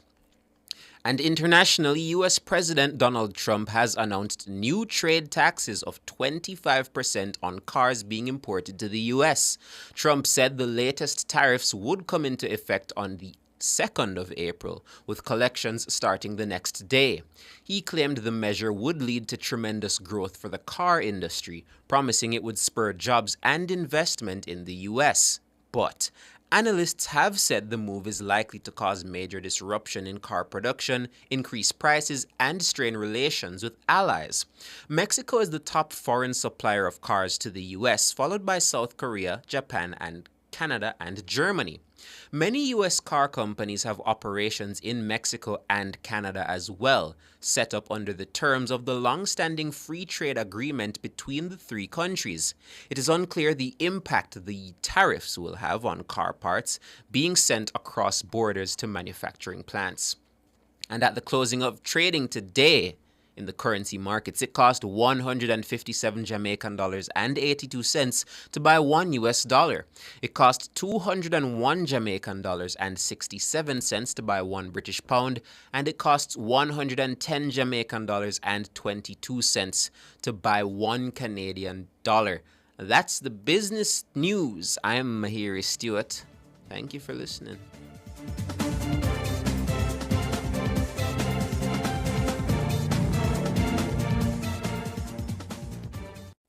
Digicel, live life your way, no free what? Digicel postpaid. With Digicel postpaid, it's all about you. Sign up or pay your bills to stay active for a chance to win a luxurious all-expense paid trip for two to Royalton, Antigua. With round-trip flights on us, every week you could win exciting prizes. Event tickets, gym memberships, spa packages, excursion adventures, restaurant vouchers, and more. When you opt in on the My Digicel app, life your way starts now with Digicel. Better connected. Promotion ends March 31. Authorized under Section 58.3 of the Betting, Gaming and Lotteries Act. Maxfield Bakery for breads and buns and bullets too. It's Maxfield Bakery for the best Easter bun, you know that's Maxfield Easter bun, the juicy fruity Easter bun. Order online and send abroad at maxfieldbakery.com or call Maxfield Bakery at 926-2160 or 929-3897 and get yours before they're done. Scatter says so. For generations, Jamaican families have trusted Imperial Optical to keep their vision clear and their style sharp. From their first eye exam to the latest in fashion frames, we've been there for every milestone, every moment, and every memory. Whether it's your child's first day at school or your grandparents' golden years, our care spans every age, every stage. Visit Imperial Optical today. Generations of care, generations of trust.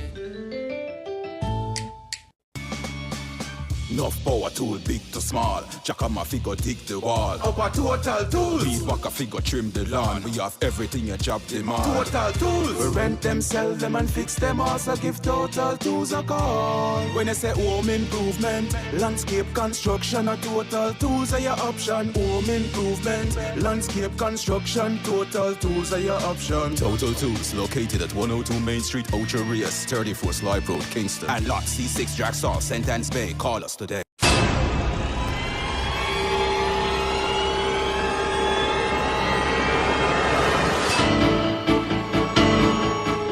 If it's in the public's interest, it's the nation's business during Nationwide at 5. The nation's business.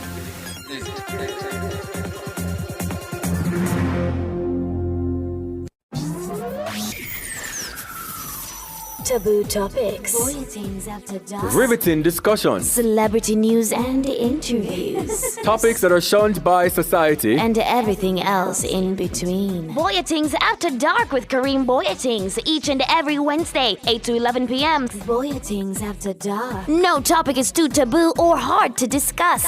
Come get your mind blown and your curiosity explored. Voyagings After Dark.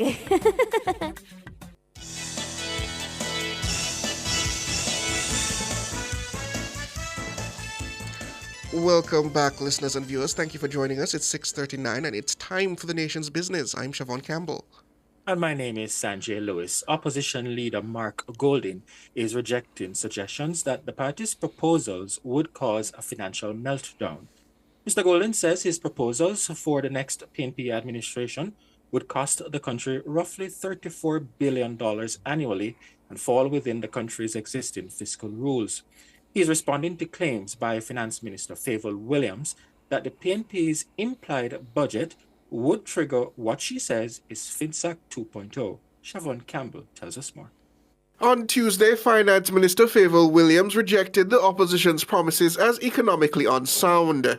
The fiscal deficit that the opposition would run with all the give-ups and goodies violate the fiscal rule. It would send a shockwave into the financial market. The dollar would fly. Interest rates would go sky high. Bond prices would tumble. The balance sheets of the financial sector would be severely weakened. Within no time, Madam Speaker, the Bank of Jamaica would have to hike interest rates to try to slow down capital flight. Madam Speaker, I am not exaggerating. It would be FinSac 2.0.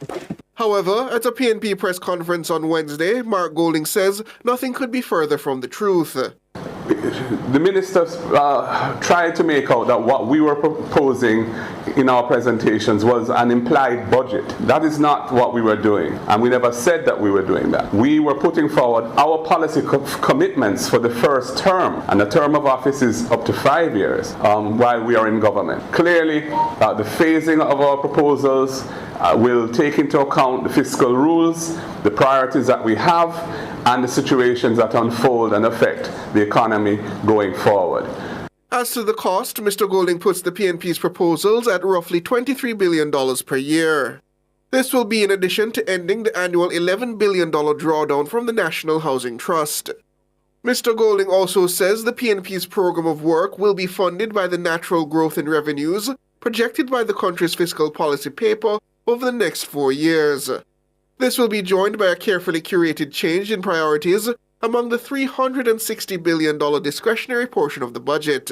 So clearly, that $360 billion will be reconfigured, and we will go through it very carefully, line by line, to decide what programs we will keep, what programs we will scale down, what programs we might discontinue altogether, so as to create room for the $23 billion that we want to roll out. The Government of Jamaica's fiscal policy paper, which is tabled nowadays with each budget, it has projections in it. And in this document, they are projecting increasing revenues by about $240 billion over the next 4 years. So that $242 billion is another source of potential coverage for our $23 billion of additional or new expenditure that we would need to fund.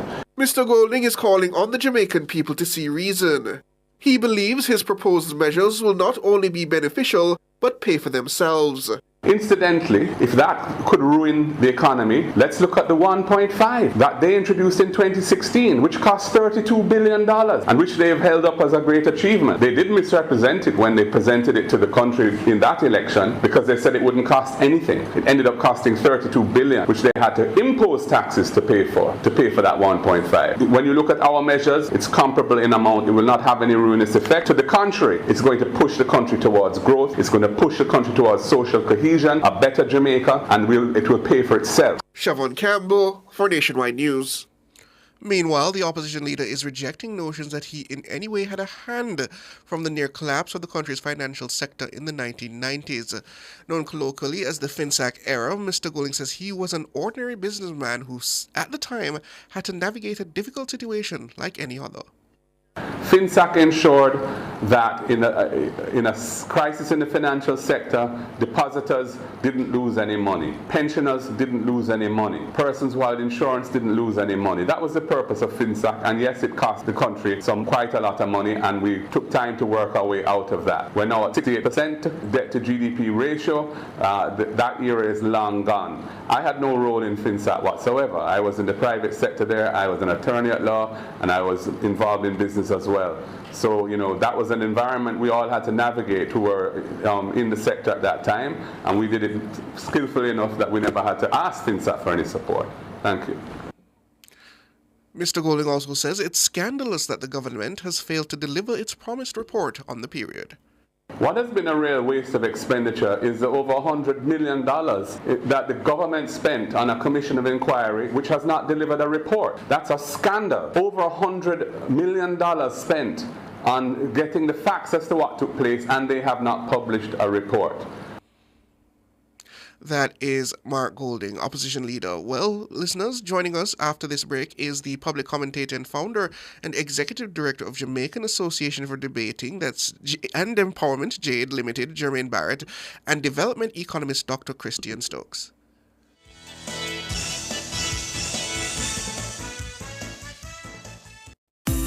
This time signal is sponsored by Janet Global Accreditation, an agency of the Ministry of Industry, Investment and Commerce. The time is now. It's 6:45.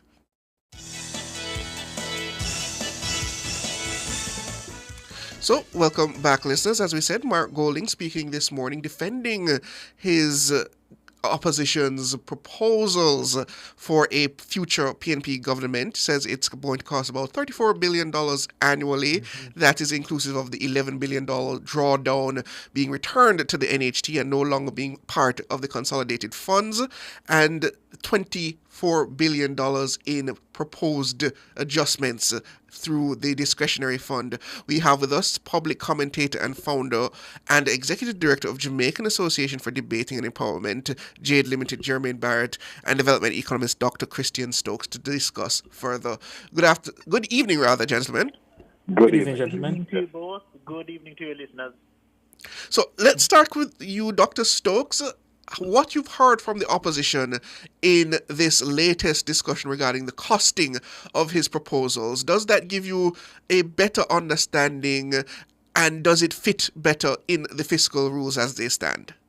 All right, so just to back up a little bit, I think the JLP left its flank a little exposed when it focused heavily in the first part of their presentations on their achievement for fiscal stability without a recognition of two things: the continued difficulty in living conditions for Jamaicans and growth. And I think in Mark Golding's presentation, he went directly to position the PNP as far more empathetic to the lived experience of the Jamaican, which is really the underbelly and the Achilles heel of the current administration, which is that people, frankly, are in pain. The entire middle class is in pain, right? So in going for that, he spoke very generally, and I myself had a question about, okay, when you're in opposition, you can say anything because you don't really have to allocate things. You can speak in general terms. You're not limited to holding on to staying within the $1.26 trillion. I think this was an attempt to block that criticism and that void. And I think when he puts it in terms of a reallocation over a 5-year term, one can begin to see where it is possible with different priorities. But at the same time, you still have, in a sense, the same dollar. It's how you spend it now. So the question will be, what is it that the JLP would do that the PNP would not do, and vice versa? And I think that's left to be seen.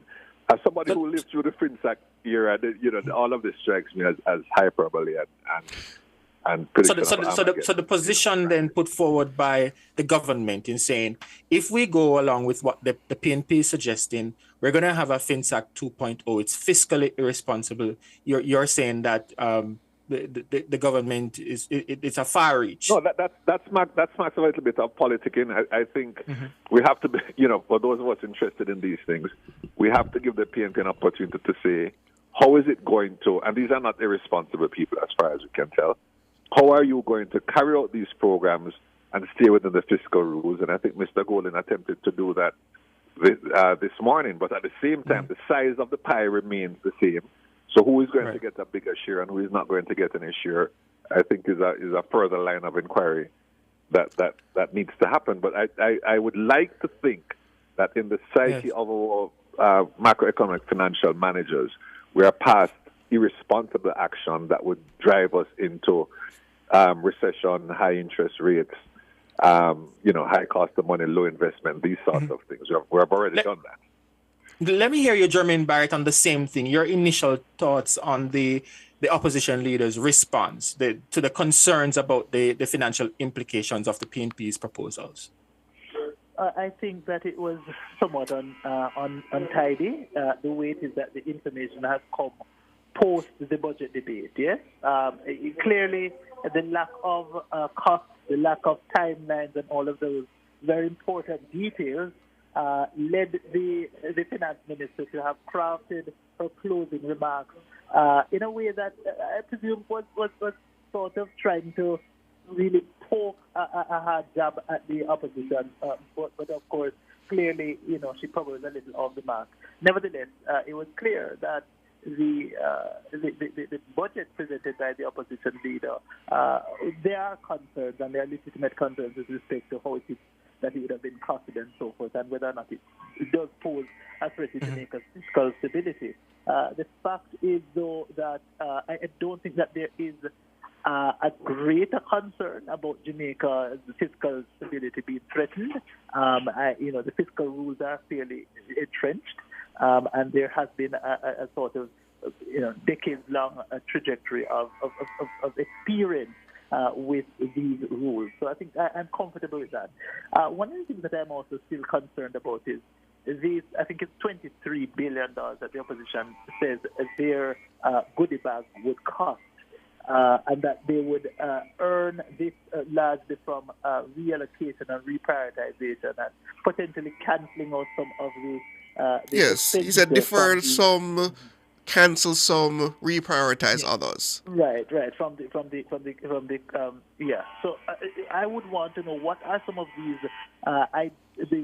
initiatives that would have been cancelled, because I think that forms also an important part of the debate and the discussion that needs to be going on as we determine whether or not the PNP is worth the vote or the JLP for that matter. I'd like to go there, but first, Mr. Barrett, from your position as a debater, that is your expertise area, when the opposition now is put in a place that they have to shore up what they failed to present in their budget debates, that is the costing as expected as part of a budget debate, do you think it now puts them off foot, I should say? It certainly does. And I think the moment has passed with respect to the Jamaicans tuning in and focusing on these debates in a way that I think we've hardly seen the public being as interested as they are. The budget debate ended, and I think that's one of the reasons why he so quickly called the press conference to still capture those residual interests that may have existed. But I think, there's no platform as big as the budget debate. He had all the time in the world to have articulated the big picture in terms of the cost, the timelines, and so forth.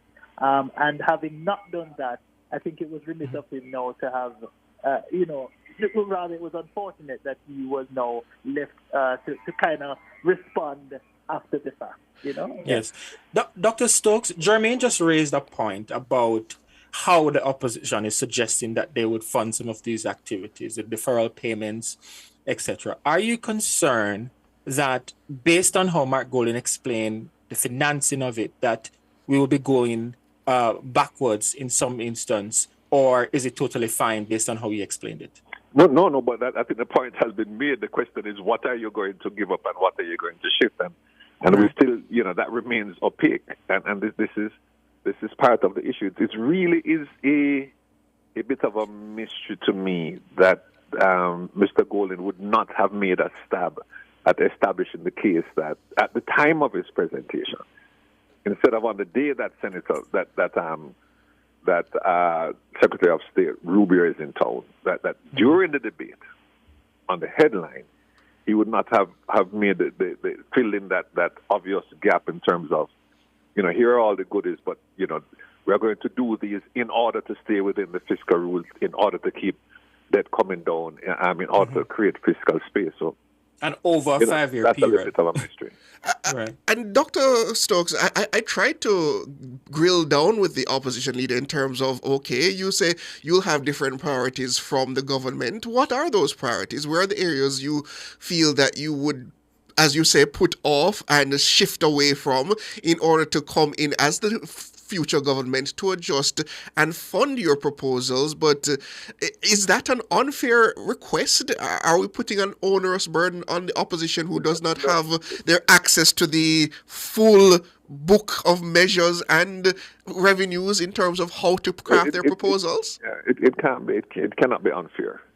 These are not neophytes. They've been around. They know the game. And so you don't present something and then you said it's going to work, and then you ask, how is it going to work, and you don't have that either. It's not a good line of inquiry or responses. Really what we have to go based on is that throughout our experience with Mr. Robinson and Mr. Golding, they have not presented themselves, or I don't believe that as a country have a reason to believe that they're going to be reckless in the handling of the state's finances. Mm-hmm.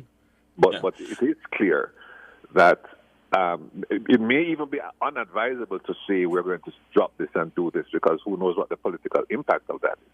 But it is clear that we don't know, and this is the prerogative of an opposition, that you don't have to show how the books are going to be balanced. Right? But I do believe in an election year when the credibility of maintaining stability and at the same time delivering benefits or delivering some support to the lived experience of the Jamaican, you do have a responsibility in that context to say how you plan to do it. We haven't seen that. I'm not even frankly sure that it has been properly thought out. But as I speak to you, I do retain some confidence that there's nothing in the PNP body politic that would tend towards recklessness and destroying the country's economy. From a debate standpoint, Jermaine, and you started it, and I want you to just build on it a little bit more. In framing the discussion from the opposition leader in the parliament, do you think he should have, at that point, indicated to the Jamaican people that, look, the policies that we're putting forward are the policies for a 5-year term government, should we form government? Do you think that was important at the get-go?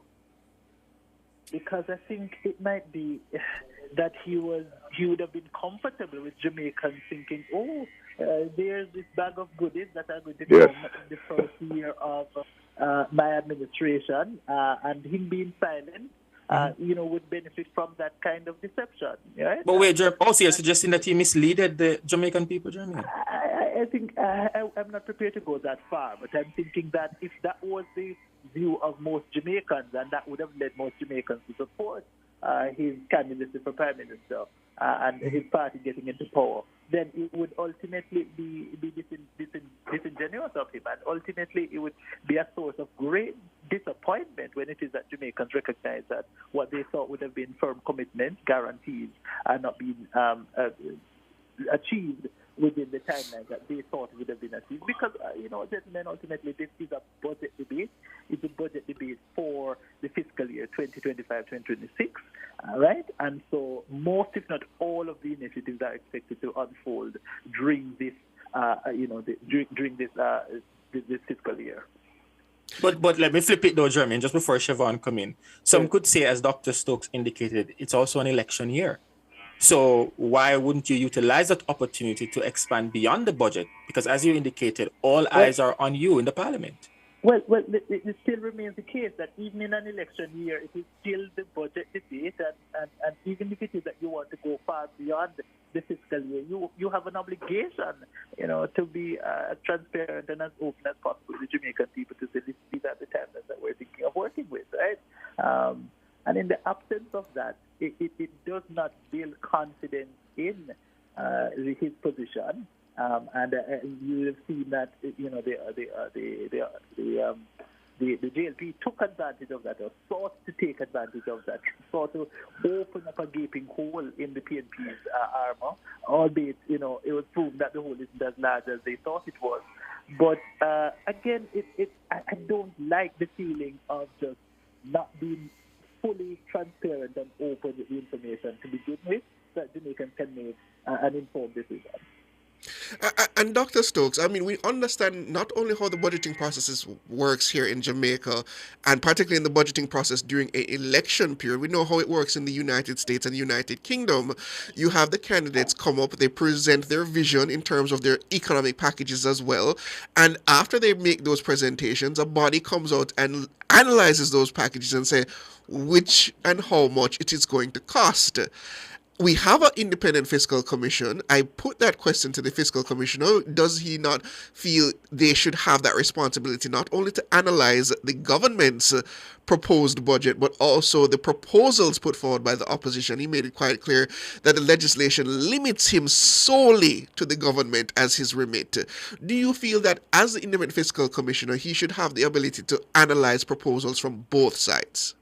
Yeah, I think there's an argument can be made from that. He did describe the government's budget as credible, essentially signed off on it, falling within the fiscal rules and so on. Frankly, though, I think an organization like Capri has done a very good job over the years. Putting numbers to this would be useful. Do we want something like in the United States, we have a government accounting office that prices proposals? Yes. I think there'll be something to that, some independent body. I would say no immediately, but that is clearly not in the legislation. Maybe there's a recognition that opposition can say whatever they want to say. That it is of no particular moment. Maybe there's that view. Certainly, I think as we go down the road, specific proposals ought to be properly costed, so that decisions can be made in the parliament, or the public can have a better understanding of what the cost of these proposals, what the cost is, and I think what the different costs are, and I think that is important. And let me say two things. I am impressed with the public engagement in the debates and the depth of wanting to understand things, and that's the first thing. The second thing is, I don't have great experience debating outside of, doing so for Monroe many years ago. But you will notice that the Prime Minister Holness, he would, before he gets into a particular point, he will upfront identify the weakness. I know we have not grown, but I know we still have people in pain, but. And therefore it dulls the opportunities for rebuttals. I frankly think in the case of Mark Golding, given a fantastic opportunity, because really growth has been a problem, the lived experience is still bad, that he took on those things very well, but again left himself home to the rebuttal that we heard from Minister Williams, and I think that's a little, from a just a presentation point of view, that's a little unfortunate. But at the same time, I think we're at the beginning of a process, and there's much more to be heard about who is going to be doing better than whom in what areas, and I look forward to that. Jermaine Barrett. Go ahead. Yeah, Jermaine, we're in the election year. We know that the election is around the corner. Do you see this debate swaying undecided voters, this debate about the finances and who's going to manage it better, or is it mostly reinforcing existing party loyalties?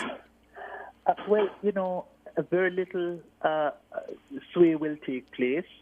It's really that people are either locked into a partisan position or people are just totally disconnected and divorced from the political process. I don't see that this will have that great of an impact. I think that both political parties are competing for the margins, really, and I think the elections are poised to be extremely close. I don't see anything about this budget presentation that will be hugely disadvantageous for either party. But I think the margin matters, and I'm concerned that the PNP's position coming out of these debates does see them on the back foot right now, being on the defensive, and that's never a good position to be on when it is that you are entering into the race of your life, quite frankly. And before we have to dismiss you, gentlemen, Jermaine Barrett, the same question I put to you as I put to Dr. Stokes. Would these debates not benefit from a bit more structure rather than it becoming a simple political point-scoring exercise and function within the strictures as it is supposed to, as a budget debate where you have a moderator who sits outside of the two camps throwing at each other their proposal versus that proposal, who looks at the proposals and say, this is how much it will cost the Jamaican people, rather than one side saying, this is how much it will cost, and the other side saying, no, this is how much it will cost. Well, they may or may not be benefiting that. The truth is, though, Siobhan, there are other contexts in which we have that kind of moderated conversation. The leadership debate provides that, albeit we don't get that long interrogation of the issues because, it's the side responses.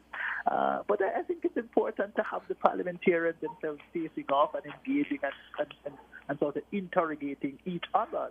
That is important. And, of course, public discussions, the media, and all facets of society also have a role to play.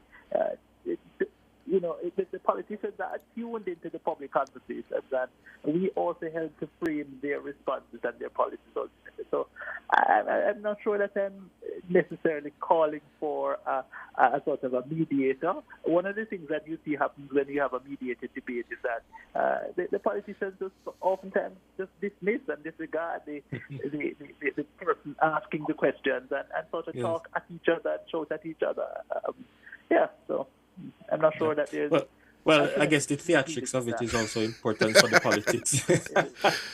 But we have to leave it there, gentlemen. Jermaine Barrett, public commentator and founder and is the executive director of JADE, and Dr. Christian Stokes, development economist and CEO of NCS Enterprises. Thank you, gentlemen, for your time.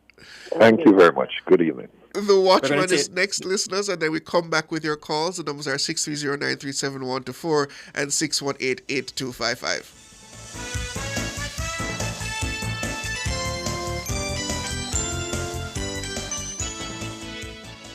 Jamaica's Spark program is investing $45 billion to improve roads, water, and telecom. Better infrastructure for a better future. The time by Spark is... It's 7:06. The Watchman.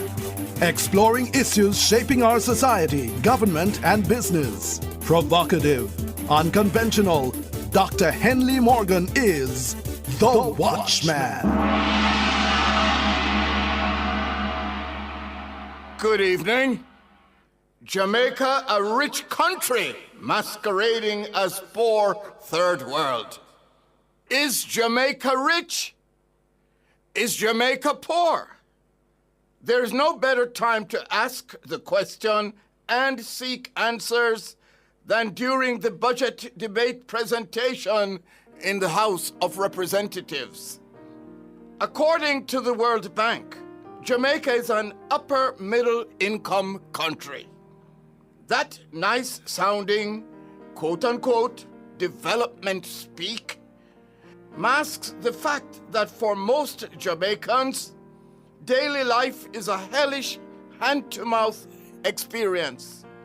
Yet all will agree, there is immense wealth locked up in this tiny country of 4,240 square miles and just under 3 million people.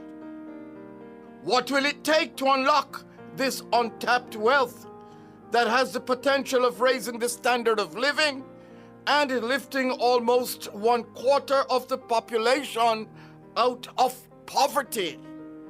Lisa Hanna, in her private non-political capacity as a columnist for the Jamaica Observer newspaper, has been pointing readers to the proverbial gold mine, assets endowed by the Almighty, waiting to be unearthed or optimized. One of these is our water. The Taínos named the island Examaica, meaning land of wood and water. Writing in the February 19, 2022 edition of The Observer, under the title, The Next Billion-Dollar Idea, Jamaican Bottled Water, and again in the September 29, 2024 edition, under the title, Jamaica's Best Natural Export, Ms. Hanna posited the following, I quote, "Why isn't Jamaica exporting a national bottled water brand globally? If Jamaica were to position itself to carve out 0.5% of the global bottled water market share, we would have a national export industry worth anywhere between 1 and 2 billion United States dollars. This is an achievable goal." End of quote.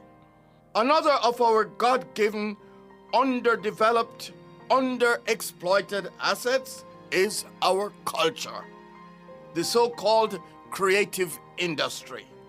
Writing in the Sunday Gleaner, March 12, 2025 edition, under the title, The Billion-Dollar Gold Mine We Are Ignoring, Ms. Hanna pointed out that in 2022, the creative sector contributed 5.2% of Jamaica's gross domestic product, GDP.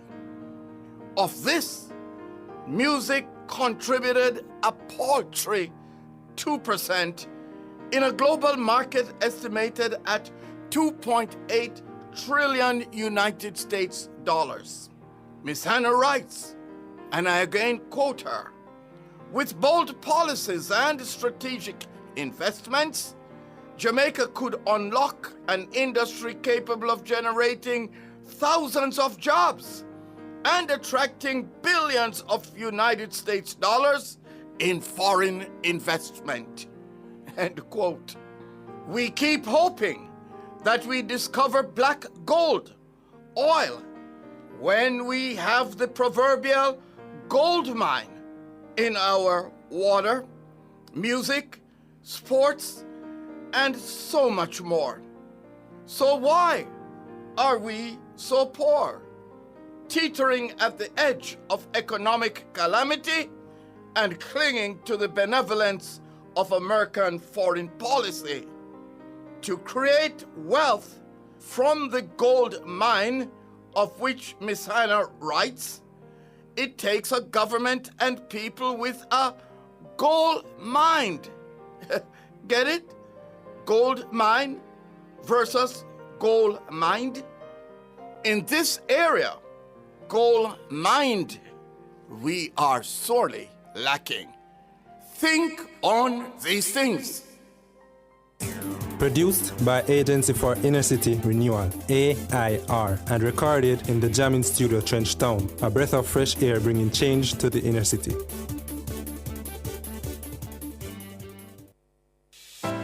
Win with love.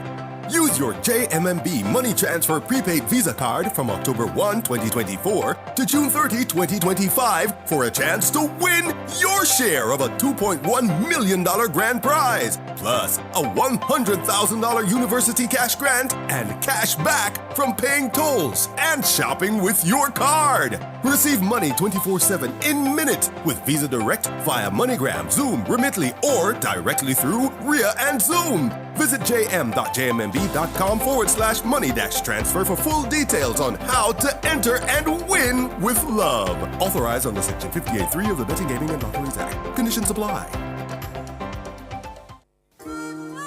Coveside Concert Series presents timeless. It happens on March 29 at Plantation Cove, St. Anne, featuring international superstar Dionne Warwick and more stars Myrna Hague, Queen Marcia Griffiths, and Dwayne Stevens. Timeless, March 29. Showtime is 8 p.m. and tickets are now available at Fesco, Fontana Pharmacy, Plantation Smokehouse, and online at coveside.aitix.com.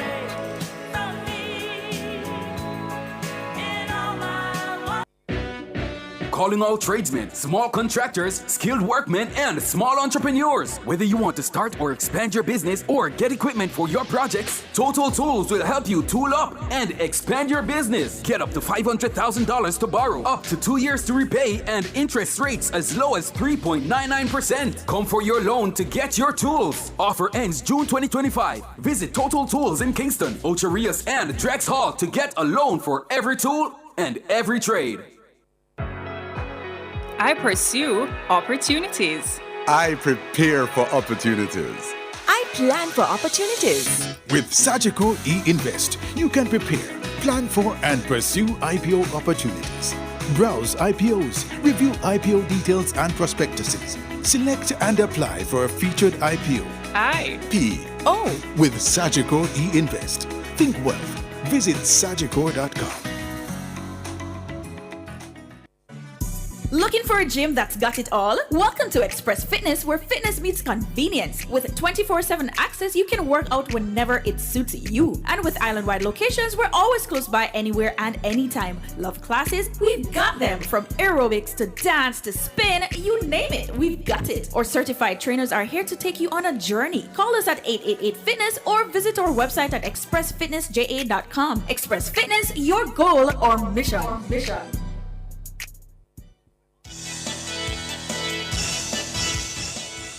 Welcome back, listeners. It is now time for your calls. The numbers are 630-9371-4 and 618-8255. Delroy, you're on the line. Good evening. Good evening, Delroy. Good afternoon, Ricardo. Good afternoon, Siobhan. It's Sanjay and this Siobhan. afternoon. Grad is tomorrow. That's fine. How No you worries. How are you doing? Doing quite well. Okay, good man. I have a little problem, Down in Kittersville, Westmoreland, White House. We have been a problem getting water in that area. First we couldn't get no water there for years. Some years, and the member of parliament there is Mr. Daniel Lawrence. He go on he dig a well, and them find water from sometime in October last year. And from then, they're supposed to run the line, and thing like that. And every time we just ask about it, here's the water commission coming.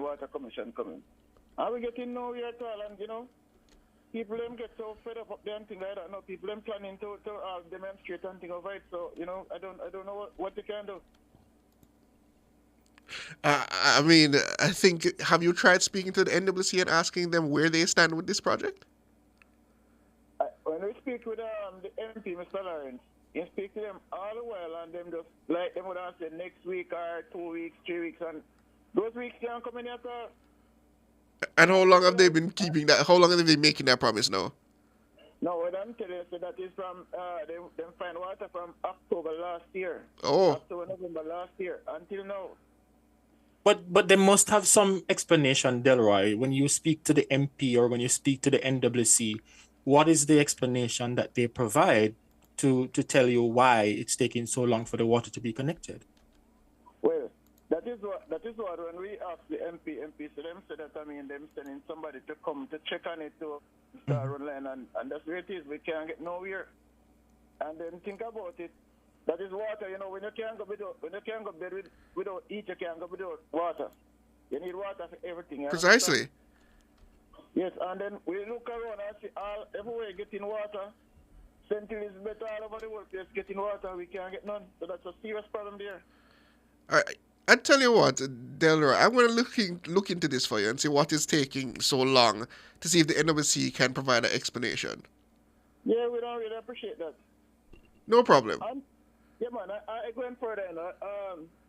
With Mr. Mark Golding, I hear something from him this afternoon. We are saying that, in that FinSat money thing, he never had nothing to do with it because he was businessmen are just like anybody else, something like that.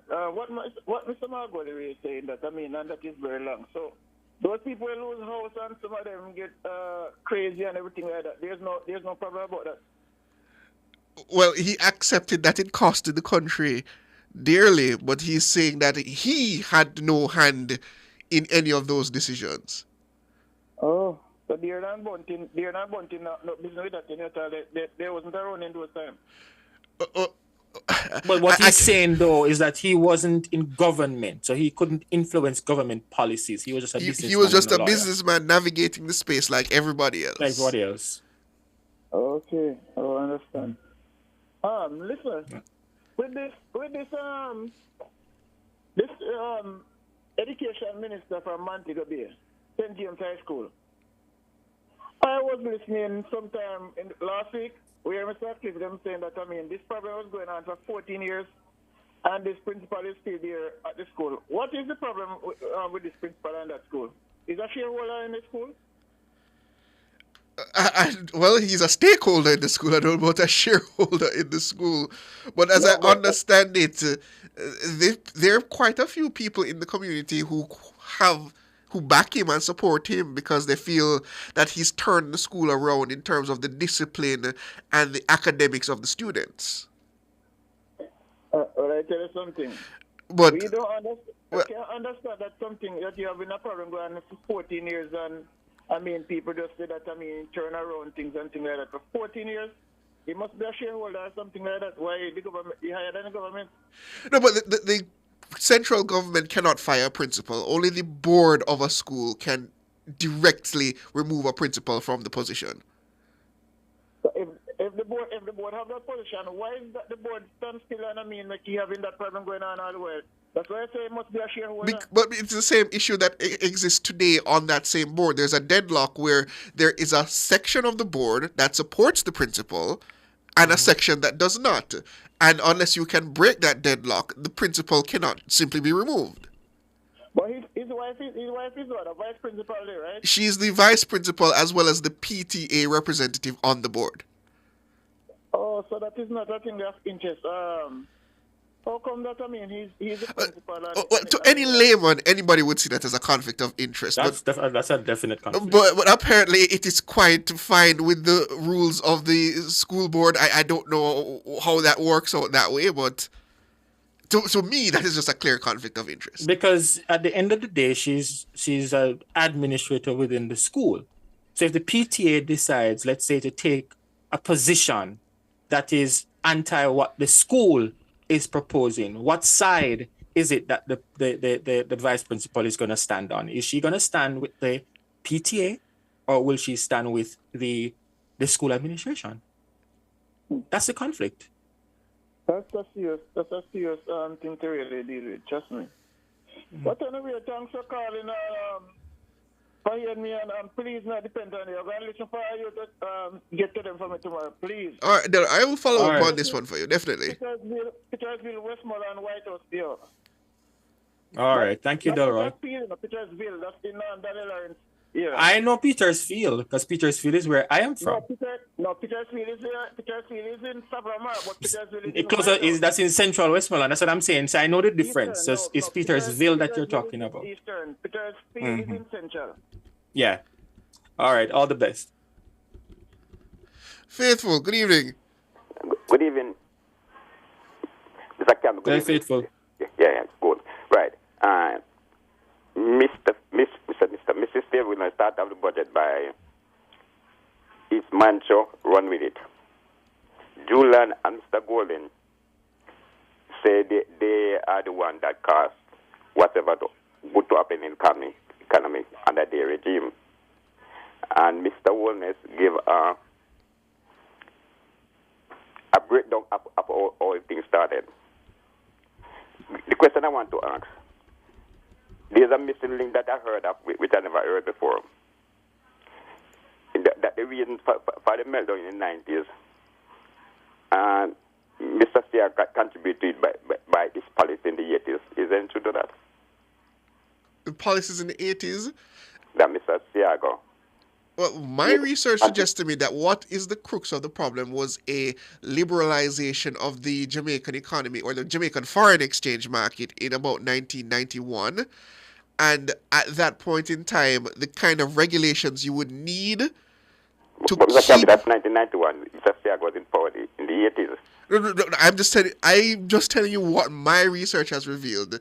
If anybody else would like to chime in to say that Mr. Siaga had a hand or something to that effect, I cannot say. I can say my research has suggested to me that the crux of the problem was the liberalization of the foreign exchange market in the 1990s. But I heard Mr. Stokes on two other programs alluded to the fact that what Mr. Siaga did in the 1980s contributed directly to the medal in the 90s. And I was saying to myself, first I heard that line of argument. My research has not suggested that either. And one thing I noted was that it was the private sector at the time in the 1990s which called for the liberalization of the foreign exchange market. But it was done, and there was a warning because a report was done that there was a need for some level of fiscal rules to be in place to govern that kind of process. And those rules were not put in place in the time that they were required, and that resulted in banks essentially being able to do whatever the hell they wanted, which caused the problem. Agent Stoke and Christopher are their brothers? Are they the same, or are they brother what? I can't speak to that. I don't know. You don't know. You know, it's a bit puzzling to me now. I'm trying to work my brain to decide that I don't want you to decide to what Mr. Stokes was saying. Because if Miss Faber Williams start to tweet about run with it, and then Mr. Golden and Mr. will say that they are the master, they are the reason why they have so great. The government has so great success now. And then Mr. Holness, in his presentation, lay out the reasons of PNP and a PNP regime. Things were not so rosy. Mm-hmm. And is in that context why I heard Mr. Stokes was saying is a result of a great contributing factor why you have the meltdown in the 90s is the policy of Mr. Siaga and with the liberalization of the dollar. And at first I was hearing that, I want to know how truthful was that. Who said that? Christian Stokes. Same guy that you have on this evening. I don't know the context, so I can't comment on that. I didn't heard it last, it was I think Thursday and Sunday. Mm. Yeah, I don't know the context at all, so it would be very difficult for me to comment on that specific point. Because some person put some line, and I wonder sometimes. You know, I heard it. The line that was taken, I'm trying to work with it with my brain. I don't know. Let me not say it. But I think I need some clarity. Could you get some clarity on that one, please? We can try. Definitely, we can try. I just want to make sure that I'm not mistaken or not misquoting. And it was very, people said that was the reason why. And I'm thinking to myself, the medal in the 1990s, it was some separate. When you try to blame it, say it caused from in the 80s and the Siaga regime, the party that Siaga have. But there are a lot of things that I would say, based on my reading and what I can remember, that would contribute to the meltdown that we saw in the 90s, the IMF policies that we had. And remember, some of these policies are coming as far back as the 70s, the late 70s with Michael Manley. The rapid financial sector growth that we saw, the weak regulations that existed, and the unsustainable borrowing practices. So there are a number of things which have contributed to that meltdown. To what extent the matter that you indicated that Christian Stokes raised, I would have to hear the context to see how we fit that in the broader picture. But it's not one thing that would have contributed to that meltdown. Based on the fact that at that point before that when Favor speak and he say it is not a run with it budget, and the opposition leader and the opposition spokesman and finance, they were claiming that they because of the policy that they put in and what they started out, why we could have such a stable economy. And I think Mr. Wolness took offense to that. And was finding out the different scenario why we have such good economy now, what the case may be. I sense that to the platform that Christian Stokes was on, the two platforms, I was on two different platforms, and said the same thing. I was wondering exactly what was going on, or truth it was. I'm not saying that, trust me, I'm no finance analyst, but because the fact that I never heard it like that before, I was just positive with what he was saying, and his standard was taking. Listen doubt in my mind of what he was saying. I mean, put it this way: listen doubt in my mind the line that he was pushing. I had to say who was he batting for. I don't know how fair-handed he was. I don't know. Remember, I have nothing to do with finance, but it just didn't sit well with me and what he was saying. As it to say, boy, he was trying to equalize. He was trying to equalize the playing field for somebody. Well, a listener, one of my favorite listeners, she just messaged me to say that you are indeed correct. She indicated that she heard Chris Stokes making the claim. She's also saying that he made the claim on another radio station, and again yesterday. So maybe we need some clarity as it relates to that. And I get the sense, as I find out the genealogy, not genealogy, the genesis of what favors and what the opposition, and because I thought that Andrew lay out just a good platform and Mark Golding and the rest of them were very upset. So I guess he was trying to help out aside. Forgive me saying that, but that's what I was getting. Well, as I indicated, he's not here to defend himself, and I didn't hear it. So it's very difficult for me to comment. But thank you as always, Faithful. I appreciate the call. Well, listeners, we're up on a break. We're going to take more of your calls after this. The numbers are 630-937-124 and 618-8255.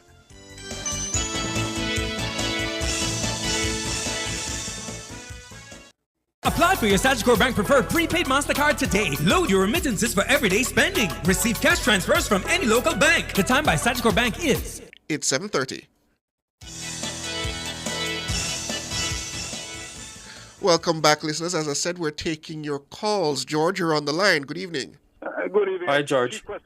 Good evening. Good evening. Hello. Good evening. We hear you, yes, George. I hear you. Go ahead. Okay. 3 questions I'd like to ask. What is the percentage of tax on gas? And the other question is, over the last 35 years, none of our prime ministers have been living at the house provided by the country. Does the country pay them for some allowance to live in their own houses? So your first question, I'm just responding. Go ahead. You want to ask all them once? Yeah, go ahead. My third question is, how long ago has Jamaica been taking money from the housing trust, and how much money have been taken out so far?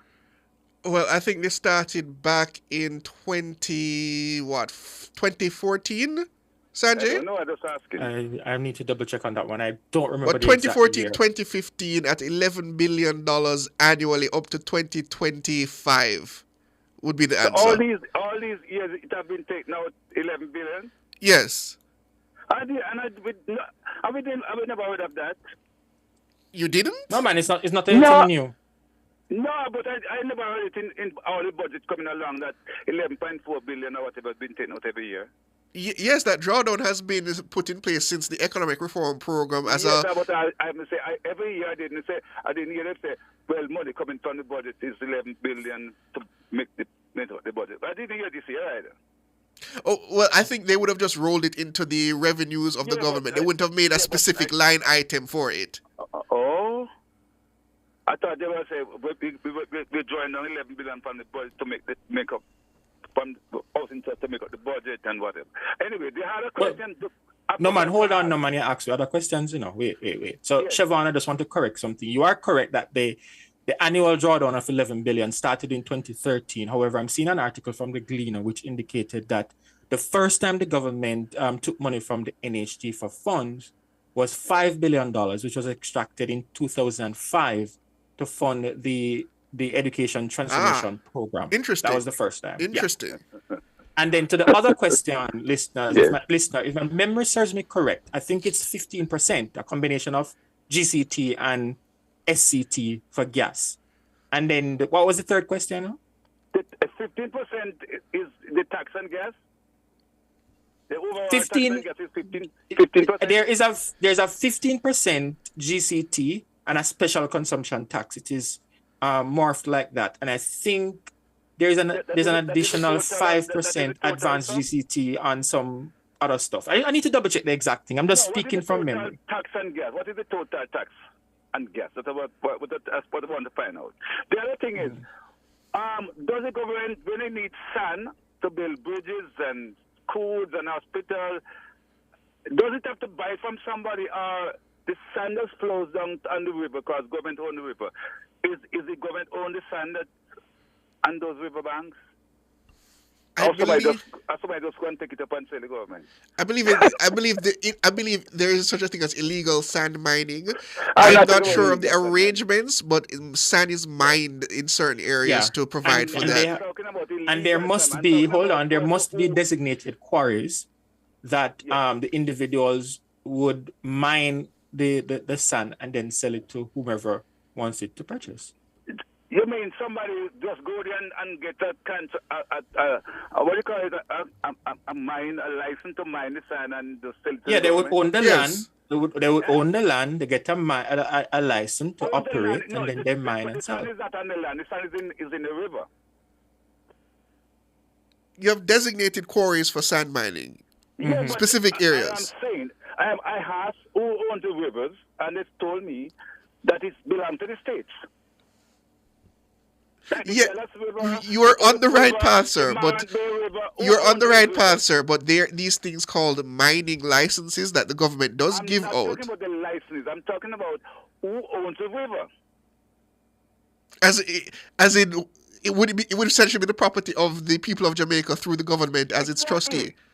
So how can somebody go there, get a license to mine and sell by the government sand? That is ridiculous. Okay, what kind of people have run in this country over these many years? It is very sad. It's not Marlina. It's sand coming from 50, 60 miles away, coming down the river. And somebody just go there and get a license and just heap it up and sell. This is amazing. All right, I hear you, sir. One of the things that I just found, because I'm not an expert in the area, hold on. Sand is not only extracted from rivers, crushed limestone. No, I'm not talking about crushed limestone. He's talking specifically about the sand. About the sand. Well, I don't know. I can't answer that one. Don't tell me about crushing up whatever. No, I was just but hold on. No, I know. Hold on. No, but you're not allowing me to respond. I was saying to you that I was just telling you of the other ways that the sand is minded. So I don't know. I think your point has been made, sir. I don't know if we need to dwell on this. I'm here quite a while, so I know that I'm here quite a bit before you, boy. All right, sir. I don't know if we need to dwell on this specific issue. Can own the cement company anymore? Come again? The cement company, is it owned by Jamaicans? I don't believe so. I believe that Carib Cement is a wholly private operation. Why what is that? Jamaican? Why is it not Jamaican? Yes, and make houses cheaper. So they repatriate and all over foreign exchange back to Do you believe by the simple fact that it would be owned by Jamaican, it would be cheaper? Do you think by how do you come to that conclusion? Yeah. Exactly, must be so. No, how do you come to that conclusion? But there are many things that we own here in Jamaica that aren't cheaper as a result of it being owned by Jamaicans. The money would have remained here in Jamaica. And that would make it cheaper? The country would be richer. Because no, hold on. All the raw materials is right here. It's not in. So hold on. But so you, based on that, you're coming to the conclusion that it would make cement cheaper? That's why the office is expensive, yes. All right, sir. We are buying this sand that belongs all right, sir. All right, sir. I understand, but we need to take some other callers. And sometimes I wonder how individuals will come to that conclusion because Carib Cement is owned by Trinidad Cement Limited. Some people have a very idealistic view of the world and how things should function. That's as much as I can say. But before we go to the next caller, because someone asked the question pointedly, what resulted in the financial meltdown? And this is from the Bank of Jamaica. The Bank of Jamaica. As a regulator, they were asked by the FinSAC Commission what they believed caused the financial meltdown. It said, as a regulator, can the BOJ give any reasons for the cause of the failure of some of these institutions resulting in the meltdown in the 1990s? And the bank said this. The bank considers that there was no one factor that caused difficulties in the financial sector. There were a number of factors that interplayed with each other, which led to the financial sector difficulties. Some of these were macroeconomic in nature, while others were peculiar to the particular institution and the individuals who had control of them. All institutions faced the same macroeconomic conditions, which were characterized by an acceleration of assets and consumer price inflation, the liberalization of the foreign exchange market, and the anti-inflation policies that followed this episode. They also outlined other specific things such as an outdated legislative framework for banks and neobanks, phenomenal growth in the financial institutions, and a corollary to B being the phenomenal growth, was a severe strain on managerial expertise in the banking sector, as well as an overbanked system. So that is from the Bank of Jamaica. So the point that I made earlier, Siobhan, is exactly what the BOJ is saying. A number of things would have contributed, which is why I said, I don't know the context in which Adrian Stokes explained, but the issue that he put forward would have also contributed to that meltdown that we saw in the 90s. But is it that's the only reason why we had the meltdown? Of course not. No, let me provide you with another bit of insight. This is from the London School of Economics, and they were asked to do an inquiry by the PSOJ as to what could be the potential impact for a move to a liberalized foreign exchange market. And they gave two arguments. They gave arguments for and against. Now, tell me if this sounds familiar. The arguments against moving towards this was that Jamaica is a small open economy which relies on imports for almost all capital equipment, all its energy, and much of its food. These deserve priority over the acquisition of real estate and equities overseas. It could also result in capital flight, which would destabilize the currency and thereby fueling inflation, adding to the government's foreign debt burden and hence to its expenditure. And further, the depreciation likely to accompany the abolition of controls would not lead to an improvement on the visible accounts because exports or imports are not responsive to the exchange rate. The effects of depreciation on domestic costs would quickly be nullified by higher wages, and such depreciation would also have contractionary effects on the economy. So the London School of Economics noted many of the concerns against moving towards a liberalization of the foreign exchange market, but we went ahead with it anyway. Interesting. Patrick, good evening. Patrick? Carl, good evening. You next. Evening. Good evening. The workless father, British citizen white man, is backing himself into a wall and get himself in a serious tangling. And the more he continues to speak on this matter, is the more it will show him up. Who did own BJEA, the bank, Golden, Bunting, and Golden? Who did own? Darren Bunting and Golden, the three individuals. Chris Darren, Mark Golden, and Peter Bunting. Peter Bunting. Okay. Who used to lend some of the money to pay the debt on the back of the taxpayer of Jamaica? Finish the point. Let me see where you're heading. Listen, you see, Golden get an opportunity other day, man Julian Robbins. And he then couldn't speak until yesterday evening. Mrs. Williams ripped throw the garbage that then come with. Because then Peter said he would have stick. But before you go, let me just stop you right there, Carl, because I want to ask you. The point that Mark Golding put forward was, look, he was a businessman at that time and a lawyer, and he wasn't in government. He wasn't affecting government policies. Hold on. What's so wrong with that point that he raised? You're right there. I'm going to stop you right there. I'm going to stop you right there.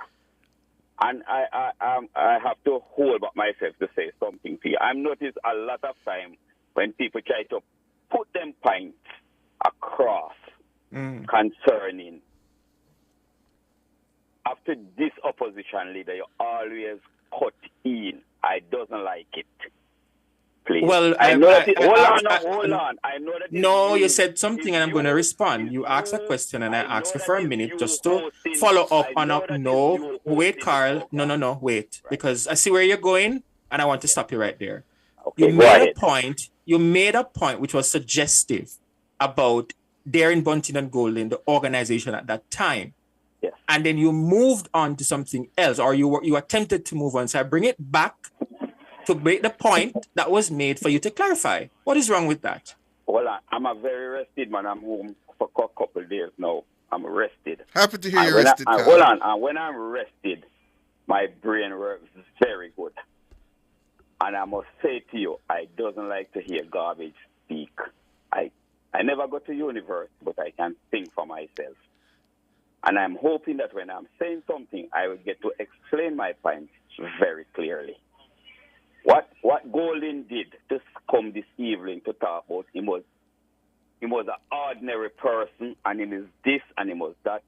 Golding is trying to see if he can wiggle himself out of the Finsta meltdown. And I'm having none of that from Golding. None of that. Golding Bank was one of the institutions that was lending money to the government of the 90s. And when they find out what was happening, them wiggle fit themselves out and left the ordinary little person like me in a hit. And that's why I'm asking, that's why I'm explaining myself. I wanted to let me explain myself, please. All right, Carl, then make your point. Nobody's stopping you from making your point, Right. Carl. You don't need to ask me the question, just make your point. You see, Golding find himself backed up yesterday evening. Mrs. Reynolds came on the program this morning on the big show also, and did I try to say, Mrs. Williams, Miss Lee, a gentleman called Mr. Hughes today and push back on Khalil Reynolds. She have to go and rethink over what Golding came with today. The more Golding continue to see if he can wiggle himself out of this, is the more Golding pushing himself further into question. All right, Carl. Mrs. Williams said yesterday evening, I listened for myself, is that some of the policy will cost after the one way Damien Crawford say every one student out of every home must go to university. That will burst the budget. That will have an overrun on things of this country. And I want to warn Jamaica people before I come out of this program.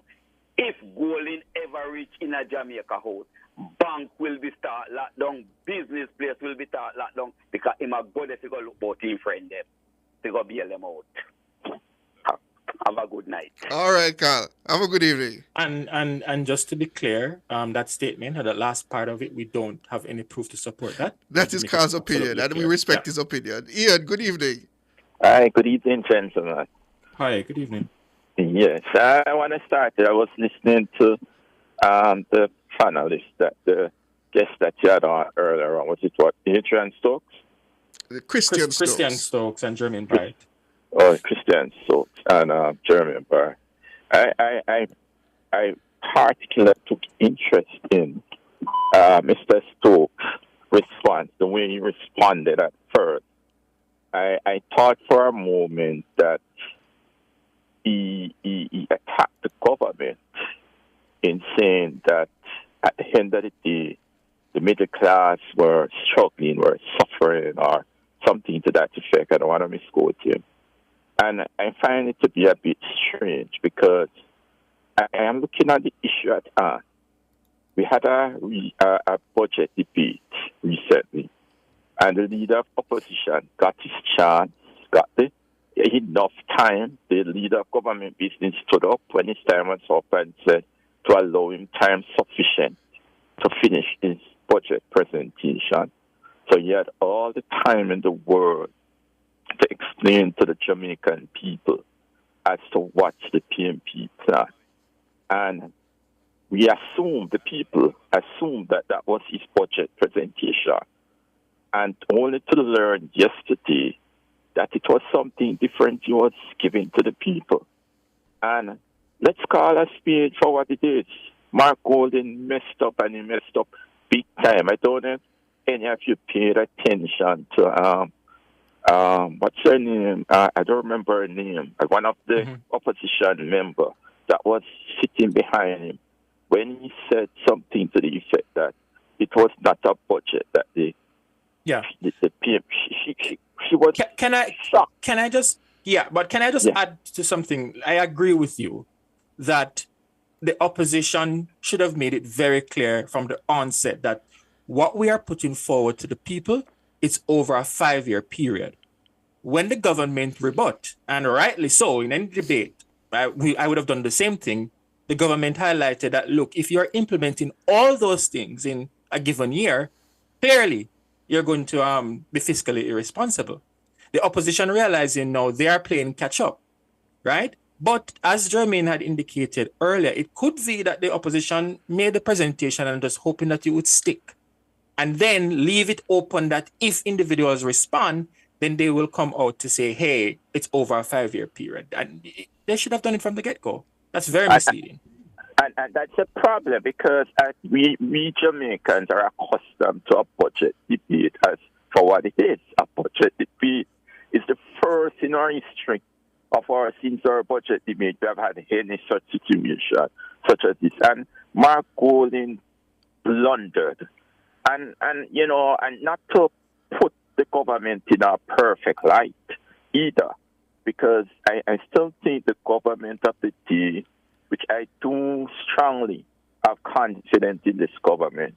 But one of the things I think the government needs to do more is bring the people more on board with them in the sense that, okay, so you are doing all of this. I am still feeling the pressure. How is it benefiting me, or how will it benefit me another 4 years if I should give you a chance to stick it out somewhere? How will it benefit my children?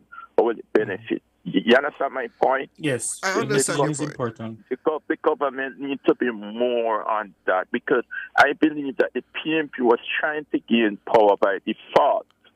They were hoping that by now the Prime Minister would have resigned and they would have, the GLP would have mashed up, and by default they become the government. They are not working for it. At first they said, oh, we don't want to put out our ideas because the government might steal our ideas. I mean, now we see they put their so-called debate ideas out there. Now they have to be corrected and upscotching. I have no confidence in Mark Golding. I said this, I know George disagreeing with me, but I blame what is happening to the PNP squarely at the feet of Dr. Peter Phillips. I think he should have stayed on a little longer, rebuild the party, much because I do have confidence in Dr. Peter Phillips. But how could Dr. Phillips stay on to rebuild the party when, one, you had the infight in the party, two, he was not inspiring the confidence after a few years, and those in the party were no longer, in essence, supporting him as leader. He could still see to reunite the party because Dr. Peter Phillips is one of the elder statesmen. True, but if your members, right, some of them don't have confidence in you, how are you as a leader going to lead to inspire that change when people have lost confidence in you and it's evident that you can't reignite that passion that people have in you. That's what was happening. No, what he could have still stepped aside, don't get me wrong. He would have still stepped aside. But again, this was where a round table talk would come in. I am going to step aside. I will not run for another election. However, these are some of the elements or areas of the party that we need to strengthen and fix, and so that we can become a viable option for the people. The PNP is not a viable option. Look at Ethan Campbell. Look from when him out of control. And you don't have a leader who properly rein him in. Mark Golding doesn't seem to be a leader who stamp his mark and kind of lead the team. He's more like flip-flop, here, there. I don't know. I really don't know who Mark Golding is. 1 minute he's speaking English, another minute he's speaking patois. I don't know who Mark Golding is. I know.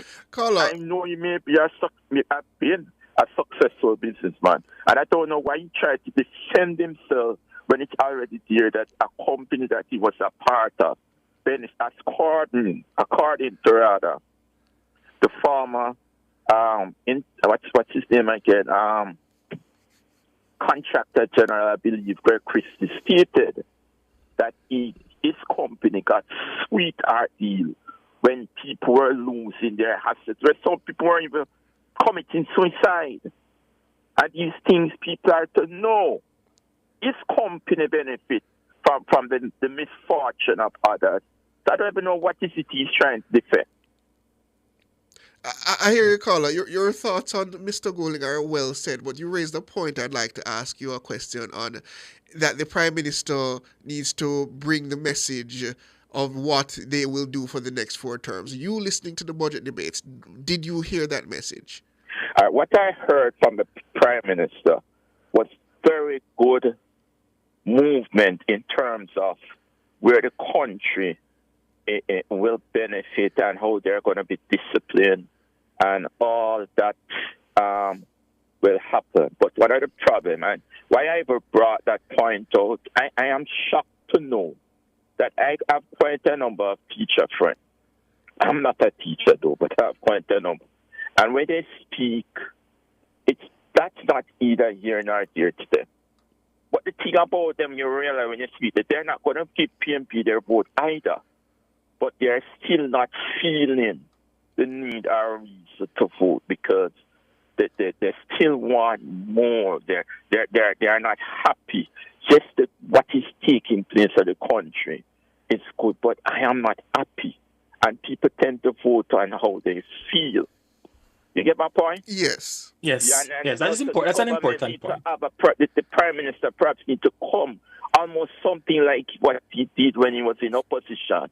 Come before the people, not a budget debate, and speak, my fellow Jamaican. Blah, blah, blah, blah, blah. But you know. But to be fair, though, caller, to the Prime Minister, remember last year you had the issue with the rains and all of that, and people were complaining about the roads and whatever the case may be, and the misery index was high. One of the things that we have recognized that the government came in late December, early January, and implemented a number of programs to address the issues, the pain points. And then you would recognize that there's now a change in the polling. So it is important, as you indicated, that the Prime Minister, he has to be on the ground, and he is on the ground, but continue to stay on the ground and sell that message to the people. And Jamaicans, when they see things are happening before their eyes, they will respond accordingly. And that is important from the government. The opposition, on the other hand, was campaigning for a very long time on those pain points, the misery index. Now that I'm surprised they're not in power already.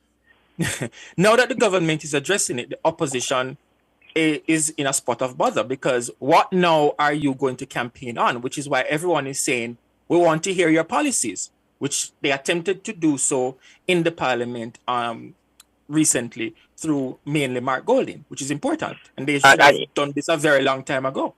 Yes, and then you see what they keep on talking about, FinSac. Oh, I was a part of FinSac. Then why did you call Mr. Patterson from the pavilion?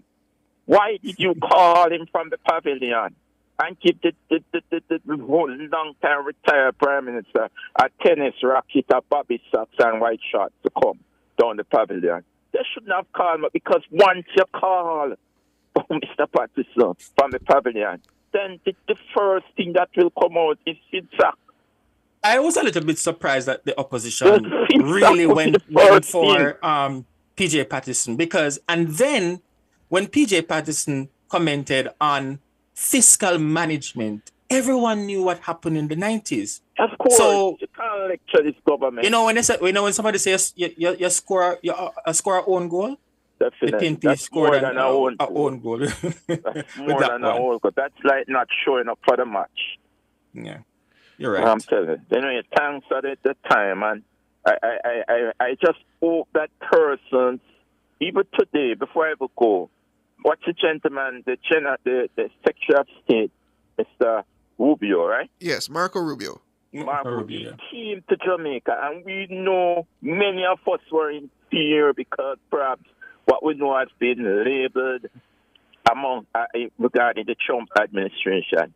And he came and he spoke about Jamaica crime issue being the lowest in the region. You know, have fallen drastically. These things are big things for us as a country, you know. Yes. The Trump administration is bigging up Jamaica, bigging us up. That's a big thing. Yes. I hope that the GLP will use this as a marketing strategy to bring the people along and say, these are why we have to make the sacrifice so Jamaica can look better internationally and we receive more favor. You know? Thank you, caller. All right. Thank you, caller. We have to leave it there. It's a Chevron, the man say what? It's a big deal and a small fries, eh?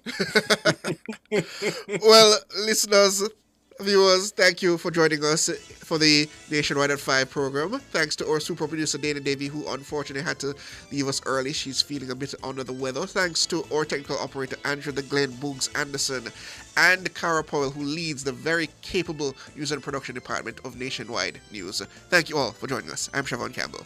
And thanks also to our YouTubers. Bless up as always. My name is Sanjay Lewis. Have yourselves a wonderful evening.